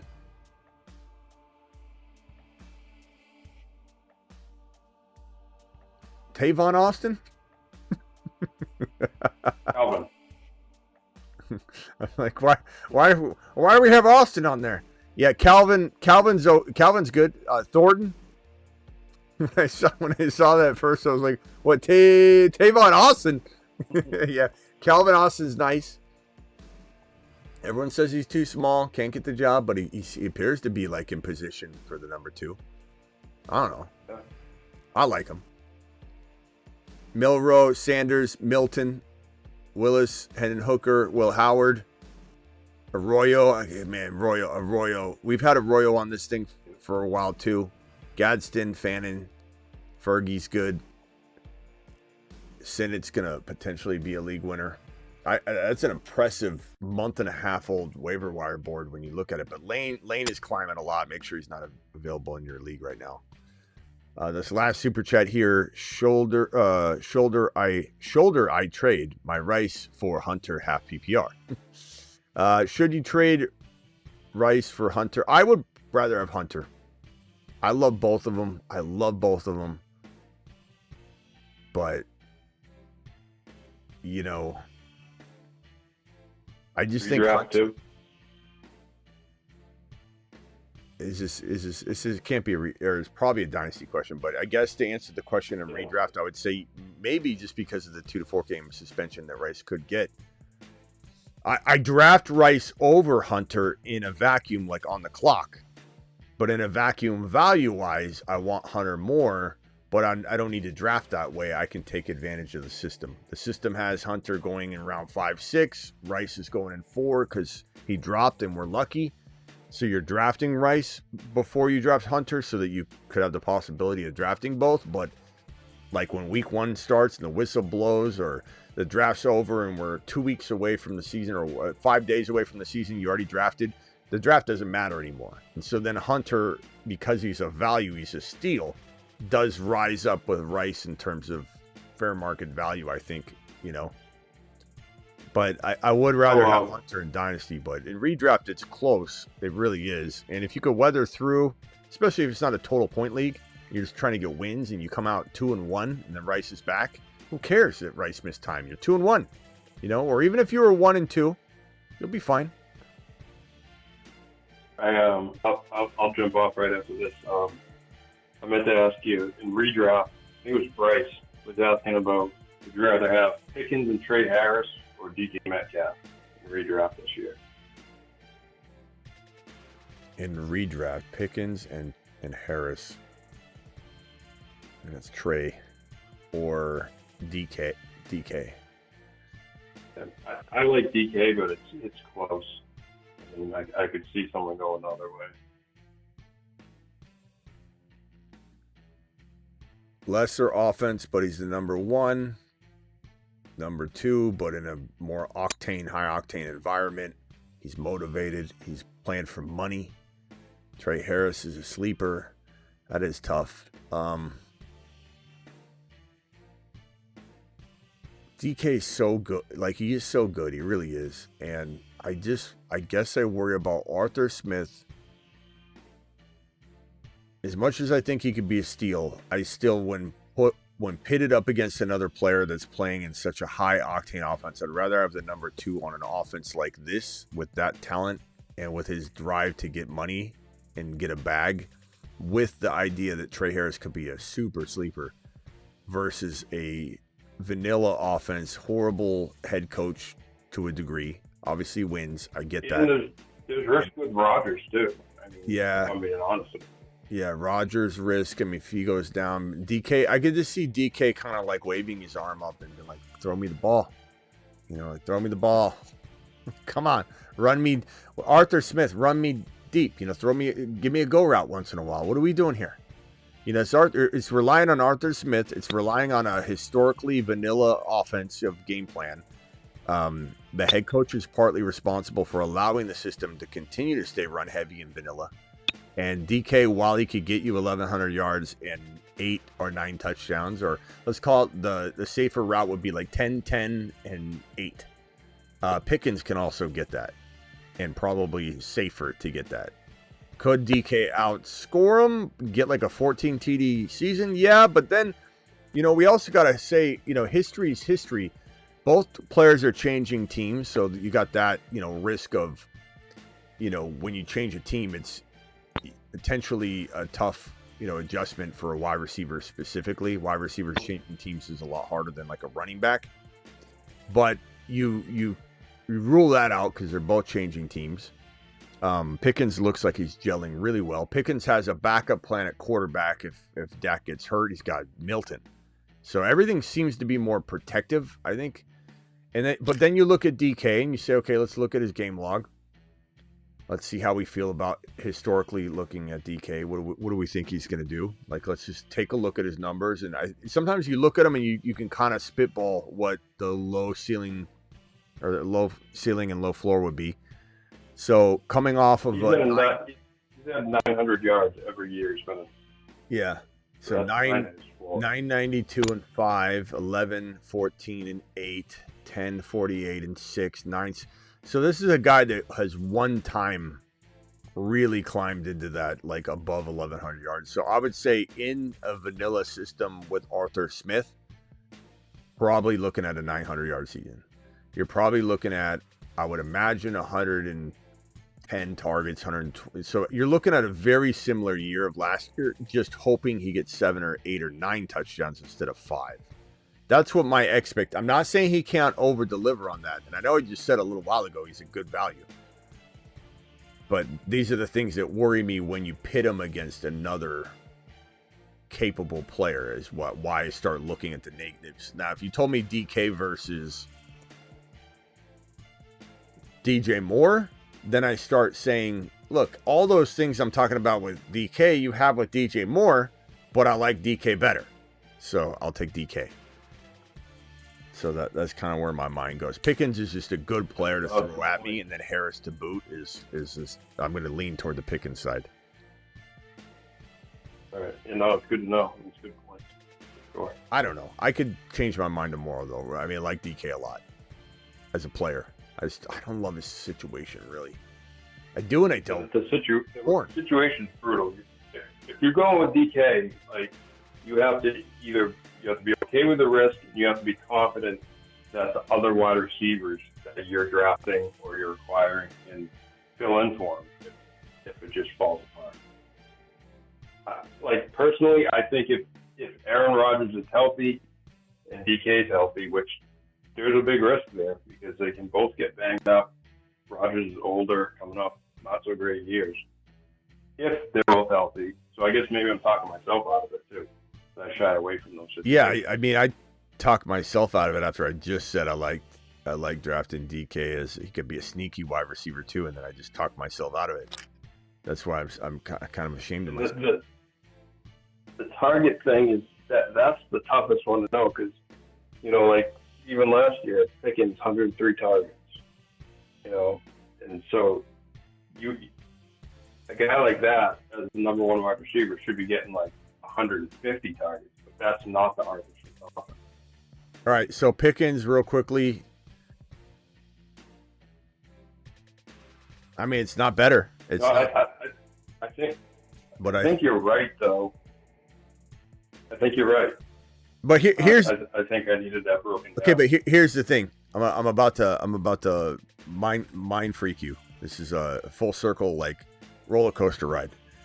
So we're gonna do a 360-degree turn here. Pickens doesn't have a better game. I mean, we knew this, but I'm visually displaying it. Pickens doesn't have a better game log. He doesn't. DK has a more impressive game log. 1,100 yards. Well, DK had one of those, but he also had more touchdowns. And Pickens has an 800 and a 900-yard season, and all low touchdowns across the board. So at the end of the day, DK's like, oh, let's look at what DK's been dragging his feet on. DK's been better. But here's so we did a 180. Now we're going to switch right back and do a 360. Guess where he played? I mean, this all came from Pittsburgh. The reason he was shitty was because he was in a vanilla system in Pittsburgh where they held him back and didn't throw him the ball. That's where DK's at. So I kind of blame these numbers on Pittsburgh, not on Pickens. And I'm watching Dak and Milton and this Cowboys top 6-7 arsenal of a unit throwing the ball all around the field. It's going to be crazy. It's going to be like Happy Gilmore hitting it off the tee, just missiles everywhere. And because DK went to this exact scenario where this shiat happened right here, I'm going to say full circle, Pickens is the pick. Yeah, it's way safe. All right. I should talk to it. I'll see you later, Travis. Appreciate you. Thanks, Smitty. Later. All right, almost a 3-hour live stream, doing it live. Appreciate all my super chatters in the building tonight. Coble, Lewis, appreciate you. Daniel, appreciate you. Jerry, Jaime, Coble, Jerry, super chat galore. Coble. DTX, appreciate you. Max, appreciate you, Maximum. Coble again. Coble's going crazy. Rock out. Shane, the gifted memberships, the 10 gifted memberships by Shelf. Thank you for Ian, you appreciate you. Young, Ray G, and then Maximum again with that first super chat of the night. Can't thank you guys enough for all the support. You guys absolutely rock. Don't forget, if anybody's watching right now, subscribe if you haven't subscribed. We go live more than anybody. I'm live Monday through Friday, 8 p.m. Eastern. I'm live whenever Big News breaks. I'm live additionally at midnight Eastern, like this show right here, pretty much every night. And we're drafting. Don't forget to sign up on Underdog, promo code Smitty. That link is pinned in the live chat. It's also in the description of this video and every video. Don't forget to join my Patreon. That link is in the live chat. I'm dropping it right now. It's also in the description of any video if you ever want to go back and find the link to the Patreon. $10 a month. I'm going to go over there right now and live chat with anybody that wants to live chat on the Patreon right now. That's how I do it. Don't forget, again, code Smitty. Thank you for drafting with me. And then also, for those of you that haven't heard this yet, we do Moon Men, Mars Men, Saturn Men, the space guys, the mid-season monsters, all those awesome, space dedicated tributes. That's all off season. The moment that the in season locks in, it's week 1, the whistle blows, space is gone until the off season. Space is out, space is frozen in time. We turn to the wild west, which is the wanted, the buy lows. This is just an example. Buy lows for really, I don't know if we're going to do this per week necessarily or keep a running board. Probably be weekly, I would imagine. I'll kind of let you know. We might come up with another board that's more cemented in. And then, more importantly than this, in my opinion, is the other world.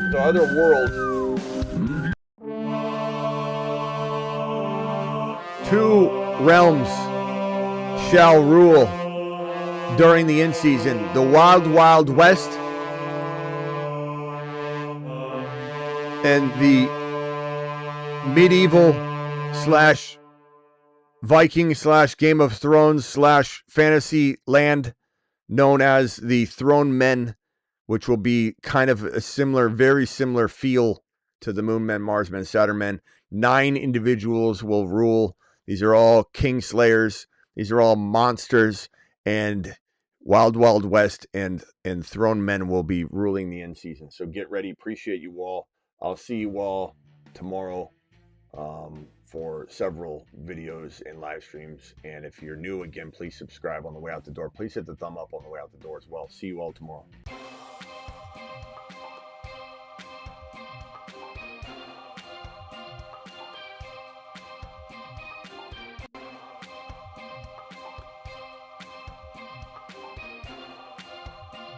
Damn, Arthur Smith. Dose!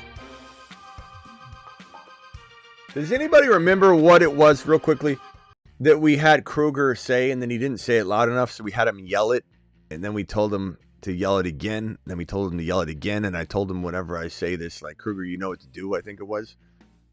Let me see if he remembers, but I don't remember what we told him to say. Kruger, you know what to do.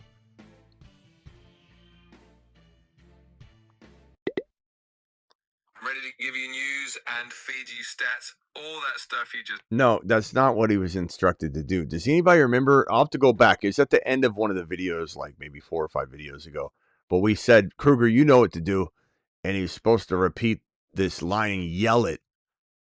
Like something about like, get your, you know, something about drafting. Like similar to like draft quarterbacks or get the draft the 4 horsemen. It was like something like that. I can't remember what it was. Does anybody remember?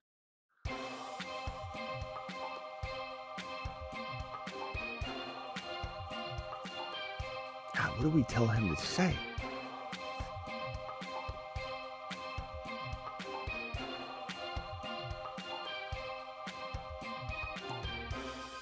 Yeah, Pittsburgh ain't making the playoffs. I'm sorry, Steeler fans.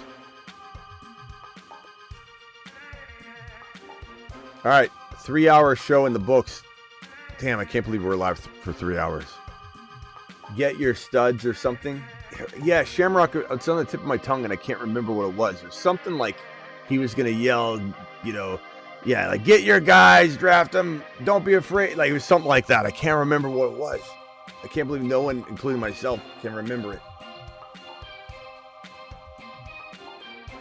I don't know why I can't remember it.